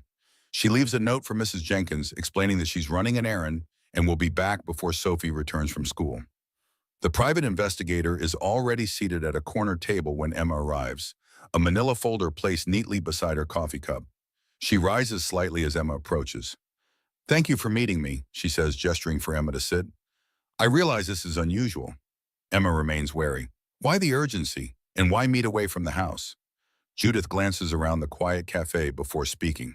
Because what I'm about to tell you puts my professional ethics in a gray area. Mrs. Winters hired me to investigate you, but in the process I uncovered information she likely wouldn't want revealed. Emma studies the woman across from her. Why tell me then? Isn't your loyalty to your client? My loyalty is to the truth, Judith says simply, and to preventing potential harm when I see it coming. I've been in this business 30 years, Miss Carter. I know when someone's being set up. She slides the folder across the table. Eleanor Winters didn't just hire me after your confrontation at the board meeting. She's had me tracking you for weeks, since before you ever met Alexander at that train station. Emma feels the blood drain from her face. That's impossible. How would she even know who I was? Because she's been monitoring your mother's case for years, Judith explains, tapping the folder. These are surveillance reports dating back 6 months. Eleanor had you under observation long before you and Alexander supposedly coincidentally met. With shaking hands, Emma opens the folder.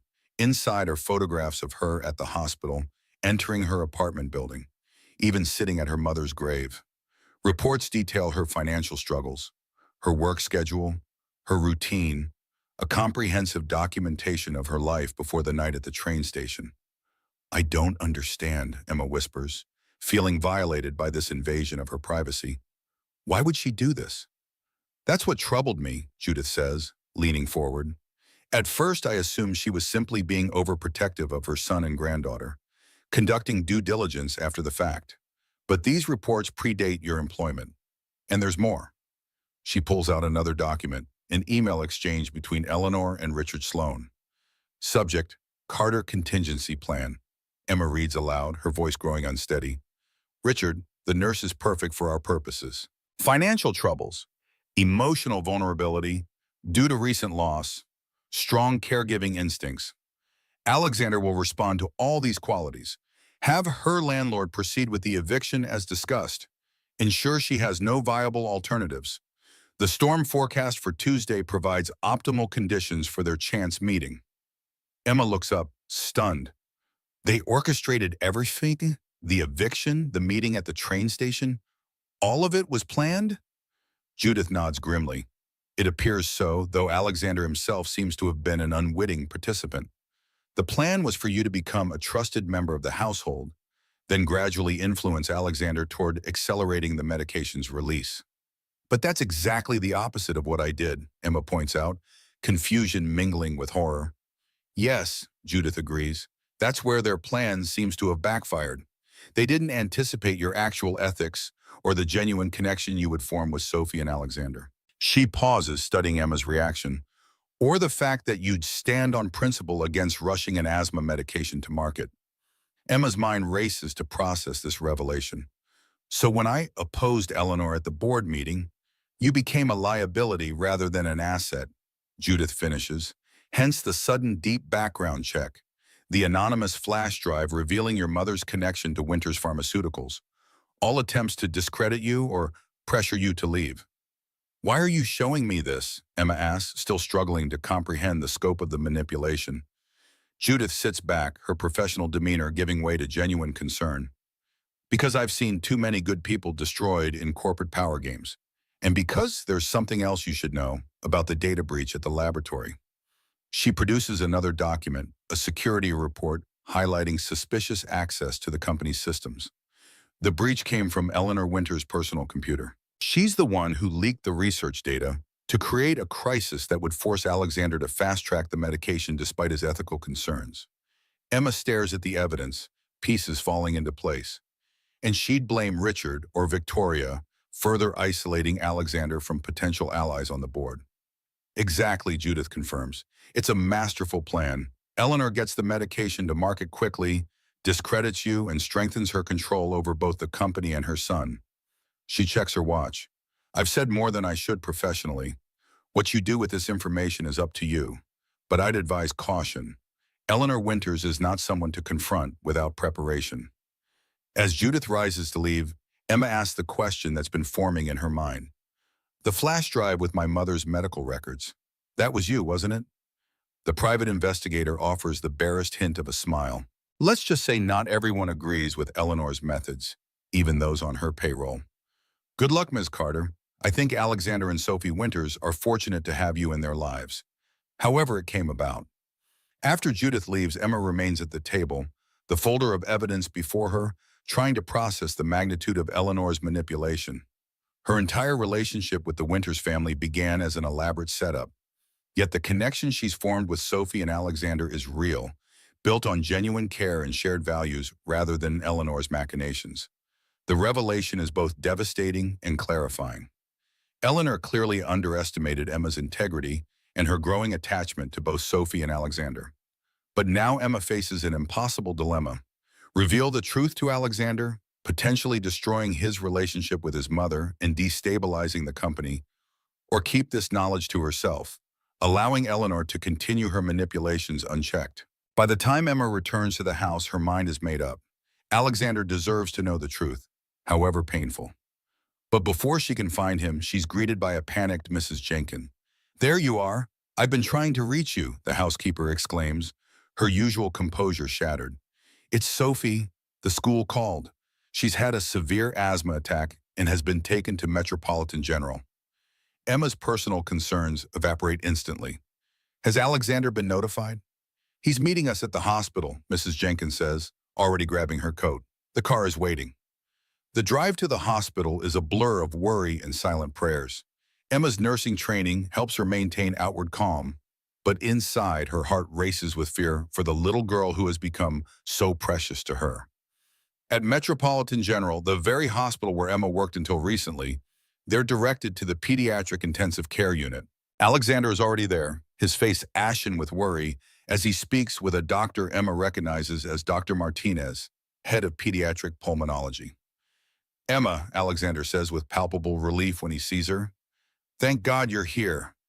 Dr. Martinez nods in recognition. Nurse Carter, good to see you, though I wish under better circumstances. How is she? Emma asks, professional mode engaging automatically.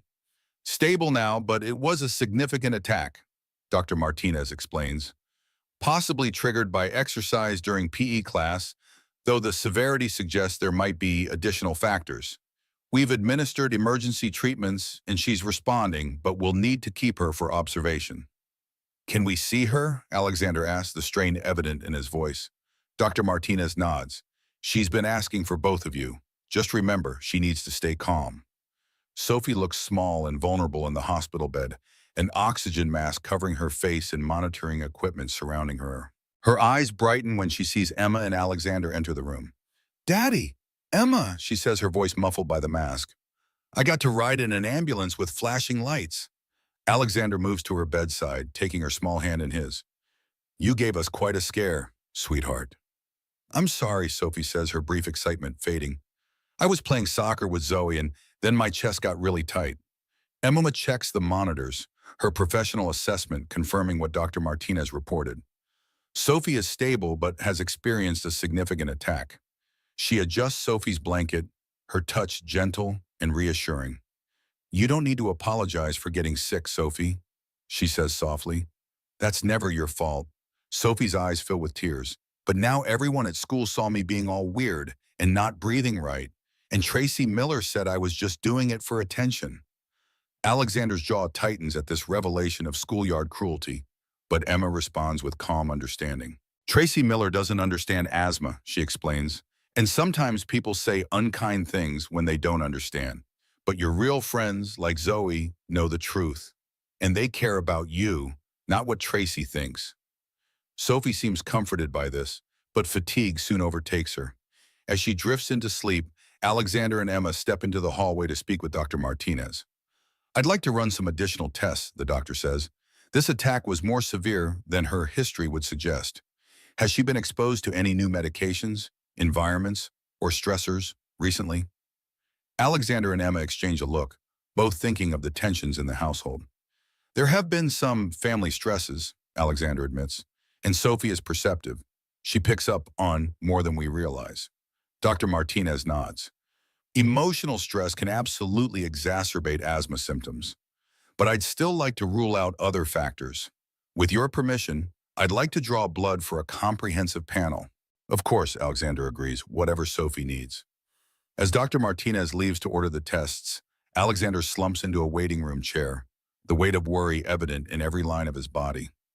Emma sits beside him, her own concerns about Eleanor temporarily set aside in the face of Sophie's medical crisis.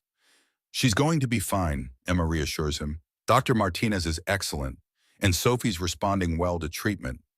Alexander nods, running a hand through his already disheveled hair. "I know, it's just, every time this happens, I'm reminded how fragile she is, how quickly things can change." He looks at Emma, vulnerability clear in his eyes. "I don't know what I would have done if you hadn't been here today." The moment is interrupted by the arrival of Eleanor Winters, her elegant appearance at odds with the sterile hospital environment. "Alexander, I came as soon as I heard. How is she?" "Stable," Alexander replies, his tone cooling noticeably. "She's resting now." Eleanor notices Emma and her expression tightens. "Miss Carter, still inserting yourself into family matters, I see." Before Alexander can respond, Dr. Martinez returns with a clipboard. "Mr. Winters, I need your signature for these tests." And he stops, recognizing Eleanor. "Mrs. Winters, I didn't realize you were here as well." "Dr. Martinez," Eleanor acknowledges with a nod, "I trust my granddaughter is receiving the best care." "Of course," the doctor assures her. "We're running comprehensive tests to determine what might have triggered this severe attack." He hesitates, then adds, "Actually, since you are both here, there's something unusual in Sophie's preliminary blood work. We've detected traces of a compound not typically found in children her age." Alexander straightens, instantly alert. "What kind of compound?" "It appears to be a beta receptor modifier," Dr. Martinez explains. "Similar to compounds used in certain asthma medications, but not one Sophie is currently prescribed." Emma feels a chill of realization. The new medication Winters Pharmaceuticals is developing? Dr. Martinez nods slowly. "The molecular structure is similar to what's been published in research journals about your company's new asthma treatment." Alexander turns to his mother, his expression hardening. "How is that possible? The medication hasn't been approved for pediatric testing yet." Eleanor maintains her composure, though Emma notices a slight tightening around her eyes. "Perhaps there's been a mistake in the testing, or contamination of the sample. We'll run the tests again to be certain," Dr. Martinez says diplomatically. "In the meantime, Mr. Winters, if you could complete these forms." As Alexander follows the doctor to the nurse's station, Emma finds herself alone with Eleanor. The older woman regards her with cold calculation. I underestimated you, Miss Carter, Eleanor says quietly. You were supposed to be an ally, not an obstacle. Emma meets her gaze steadily, the folder of evidence from Judith Morgan heavy in her bag. You orchestrated everything, didn't you? My eviction, the meeting at the train station, all to place me in Alexander's household for your own purposes. Eleanor's eyebrows rise slightly, the only indication of surprise at Emma's knowledge. And yet here you are, enjoying all the benefits of that arrangement while working against me. Ironic, isn't it? What did you do to Sophie? Emma asked directly, suspicion crystallizing into certainty. I would never harm my granddaughter, Eleanor replies, affronted. The dosage was minimal, just enough to demonstrate the medication's efficacy to Alexander. Once he sees how well it works, even in its current formulation, he'll understand the folly of delaying its release. Emma stares at the woman in disbelief. You gave an experimental medication to your own granddaughter without consent? Do you have any idea how dangerous that was? I've reviewed all the test data, Eleanor says dismissively. The risk was negligible compared to the benefit of convincing Alexander to move forward with production. And the severe asthma attack? Was that part of your calculation of negligible risk? Eleanor has the grace to look momentarily discomfited. That was unexpected. The medication should have prevented attacks, not triggered them. Unless Sophie falls into the 8% who experience adverse reactions, Emma points out, anger building in her chest. The very reason Alexander wanted more testing before release. Eleanor's expression hardens. Don't pretend your opposition is purely scientific, Miss Carter. We both know your mother's unfortunate experience with Winters Pharmaceuticals has colored your perspective. My mother? Emma challenges. You mean the clinical trial participant whose health declined after taking one of your experimental medications? The one who signed a non-disclosure agreement in exchange for a settlement that barely covered her medical bills?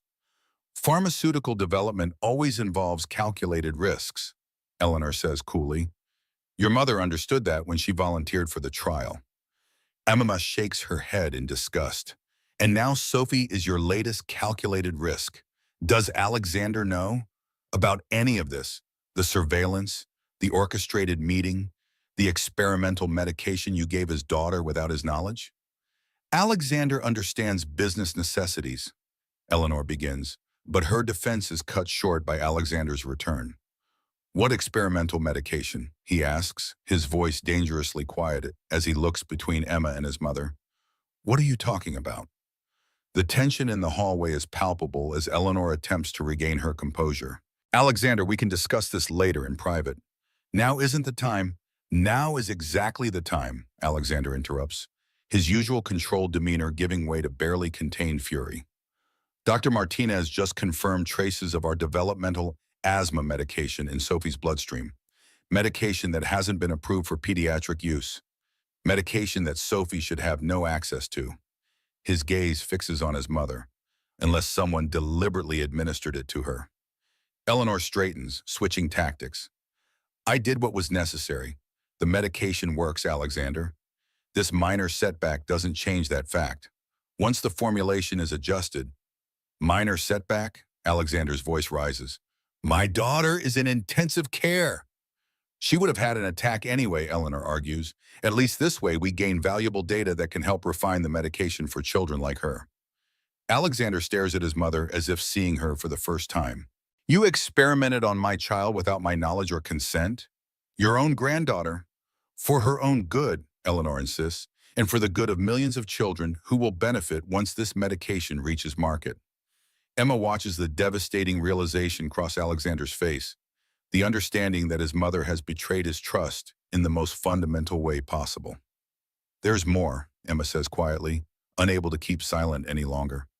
She retrieves the folder from her bag. Your mother has been manipulating both of us from the beginning. Our meeting at the train station wasn't coincidence. She had me under surveillance for months, arranged my eviction, and orchestrated everything to place me in your household. Alexander takes the folder with numb disbelief, scanning the documents within.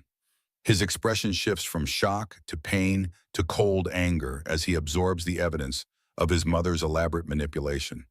Is this true? He asks Eleanor, his voice barely audible. Eleanor doesn't bother denying the evidence. Everything I've done has been for the company, Alexander. For our family legacy. Your father's idealism nearly destroyed everything we built. I couldn't let your similar tendencies do the same. So you manipulated me, used my concern for Sophie to place someone in our home you thought would influence me toward your perspective. Alexander turns to Emma, anguish clear in his eyes. And you? Were you part of this deception from the beginning? No, Emma says firmly, meeting his gaze. I knew nothing about any of this until today. I was as much a pawn in your mother's game as you were. She hesitates, then adds softly, but what grew between us, my care for Sophie, my respect for you, that's been real from the start. Alexander studies her face, searching for truth, before turning back to his mother. The data breach at the laboratory, was that you too? Eleanor doesn't flinch. Necessary to create urgency. The board was waffling, and our competitors were advancing. Sometimes direct action is required when traditional channels move too slowly. You betrayed the company, Alexander says, his voice hollow with disbelief. Endangered proprietary research. Experimented on my child. All to what? Prove me wrong? Force my hand? To save you from yourself, Eleanor replies, unmoved by his anger. Just as I saved your father from his worst impulses. Someone has to make the hard decisions, Alexander. Someone has to see beyond sentimentality to ensure survival. Before Alexander can respond, Dr. Martinez approaches with urgent purpose. Mr. Winters, we need to speak about Sophie's treatment immediately.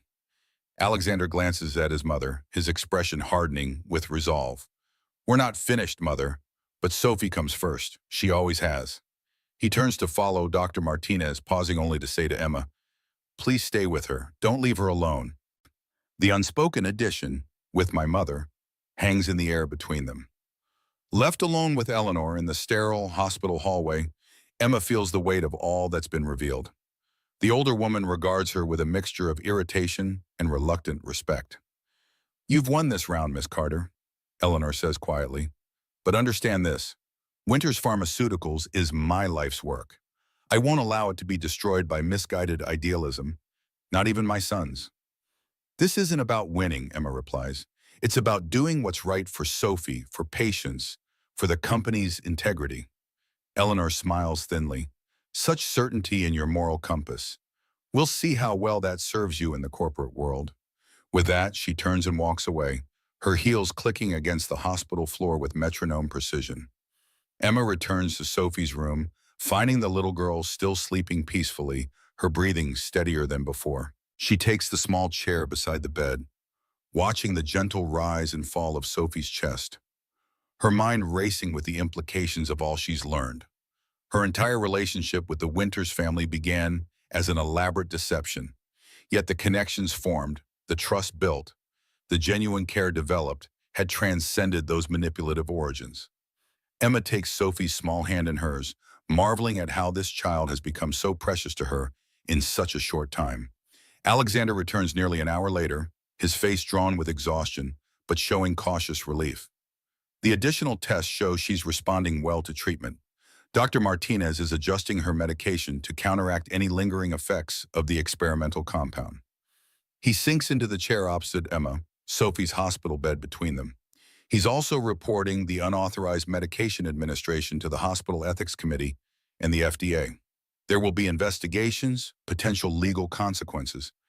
He trails off, the full weight of the situation evident in his slumped shoulders. I'm so sorry, Alexander, Emma says softly, about all of it. Your mother's betrayal, Sophie's suffering, the company's crisis. None of this is your fault, he says firmly, meeting her gaze across the sleeping child who connects them. If anything, you're the only one who's been honest throughout this entire situation. Emma shakes her head slightly. Entirely. I should have told you about the flash drive with my mother's medical records as soon as I received it.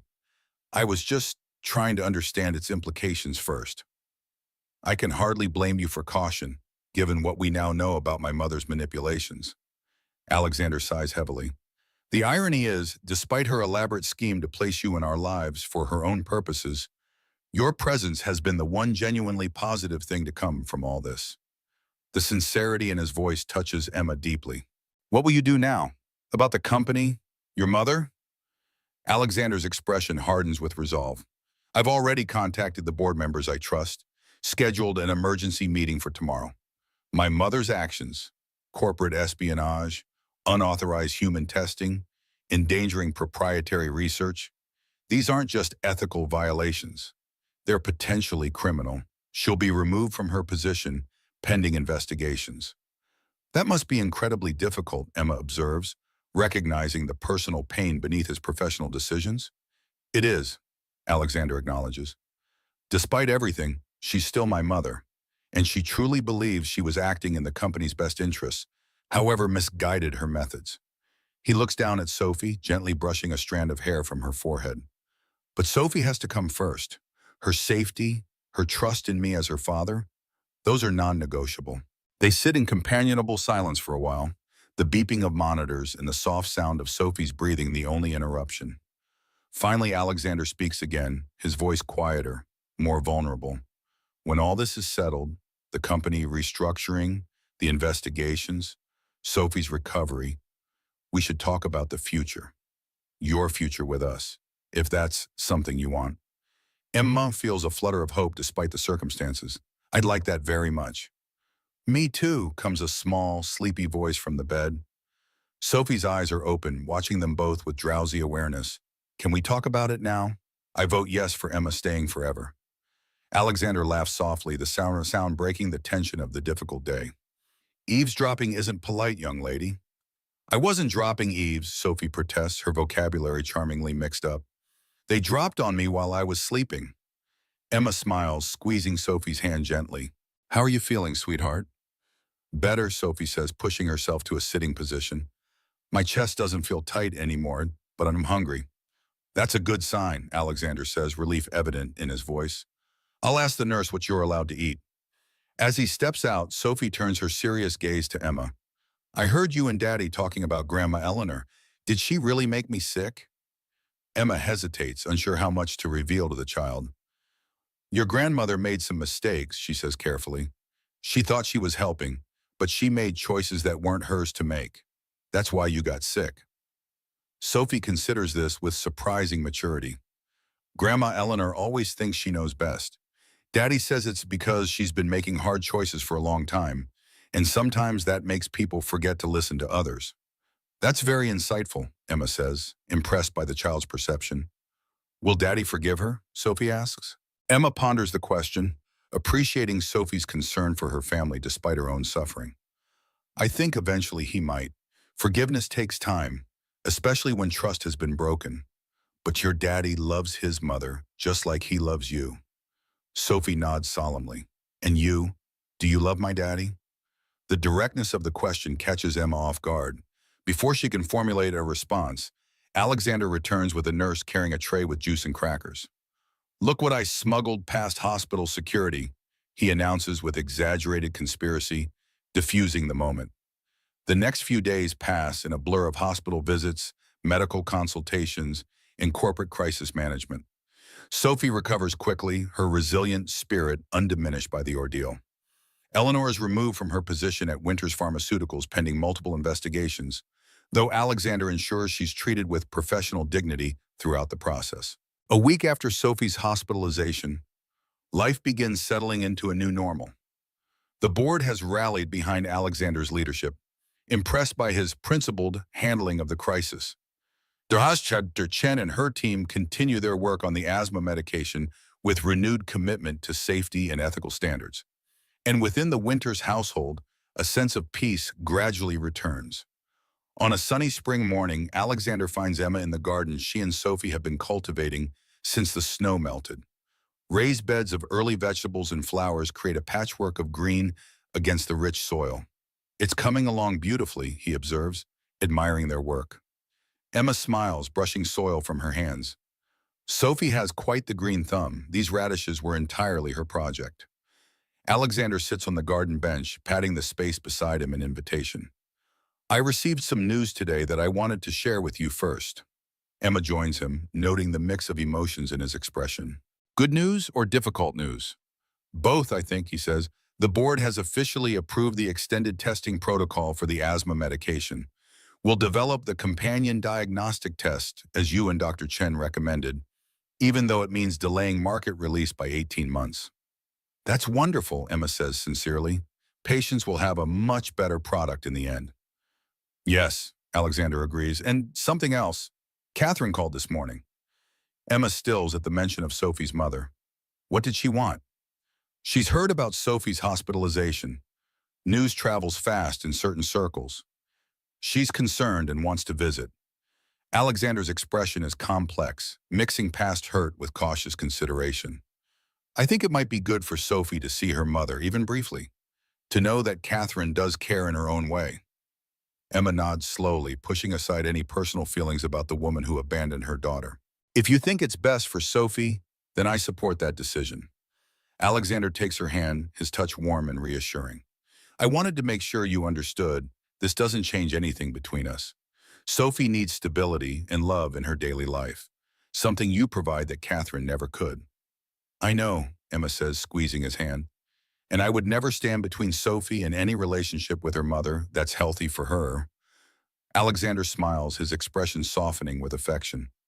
That's one of the many reasons I've fallen in love with you, Emma Carter. The declaration, though perhaps inevitable given the path their relationship has taken, still catches Emma by surprise. She meets his gaze, seeing the sincerity there.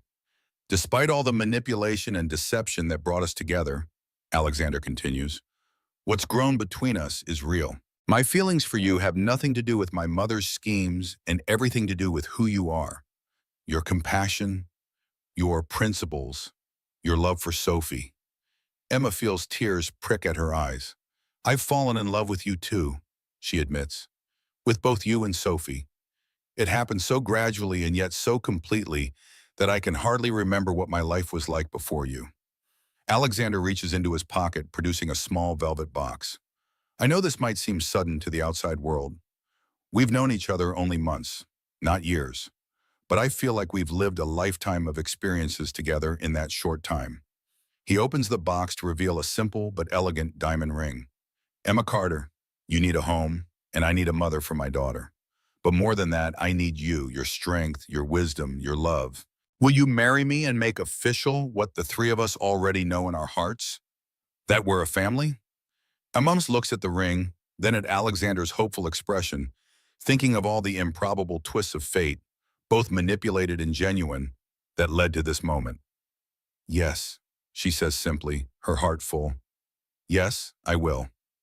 Alexander slips the ring onto her finger, then pulls her into a tender kiss, sealing their commitment to each other and to the family they've formed.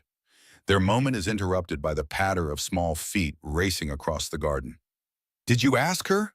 Did she say yes? Sophie calls out, unable to contain her excitement any longer. Alexander laughs, opening his arm to include his daughter in their embrace. Yes to both questions. Emma has agreed to marry us. Sophie throws her arms around Emma's neck with delighted abandon. I knew you would. I told Daddy you would say yes because you love us, and we love you, and that's what matters most of all. Emma holds the child close, marveling at the wisdom in her simple statement. Despite all the complexity that brought them together, corporate intrigue, family manipulation, personal loss, Sophie has distilled the truth to its essence. Love is what matters most. 1 year later, the garden where Alexander proposed has been transformed for their wedding. Rows of white chairs face an arbor covered in climbing roses, while Sophie proudly practices her walk down the aisle, her basket of flower petals clutched importantly in her hands. The guests represent their joined worlds: Alexander's corporate colleagues, Emma's friends from the hospital, Sophie's school friends and their parents.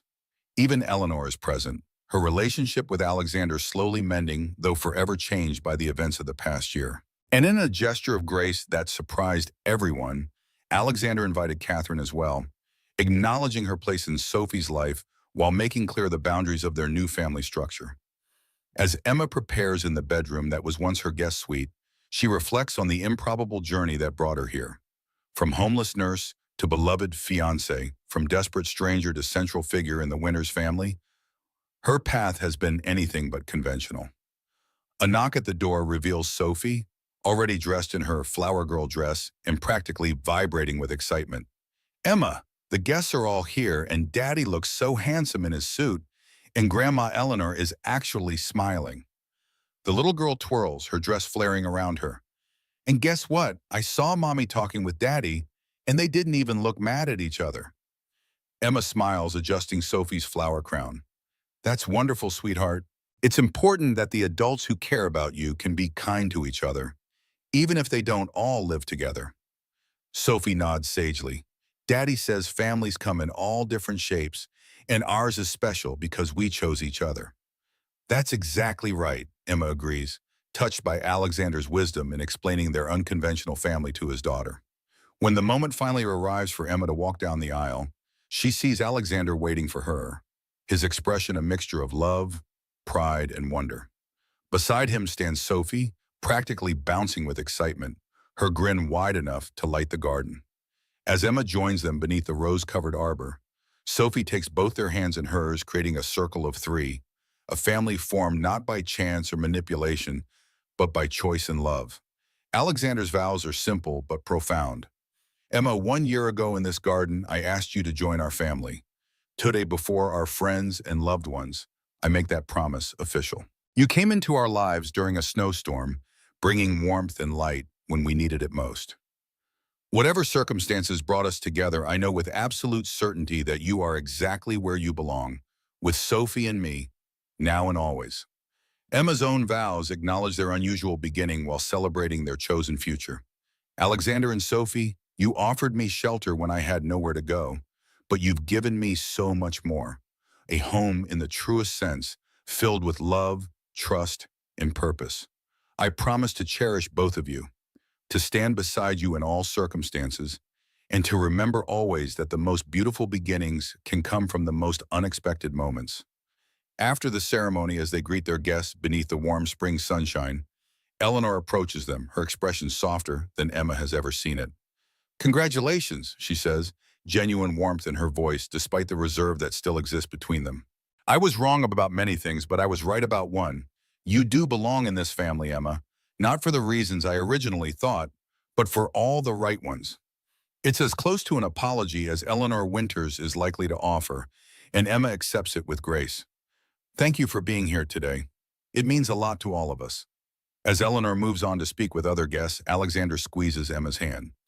You continue to amaze me with your capacity for forgiveness. Emma smiles, watching Sophie proudly showing her flower girl dress to a group of admiring friends. Life's too short for grudges. Besides, your mother was right about one thing. Everything she did, however misguided, brought me to you and Sophie. For that outcome, I can't truly regret any part of our journey.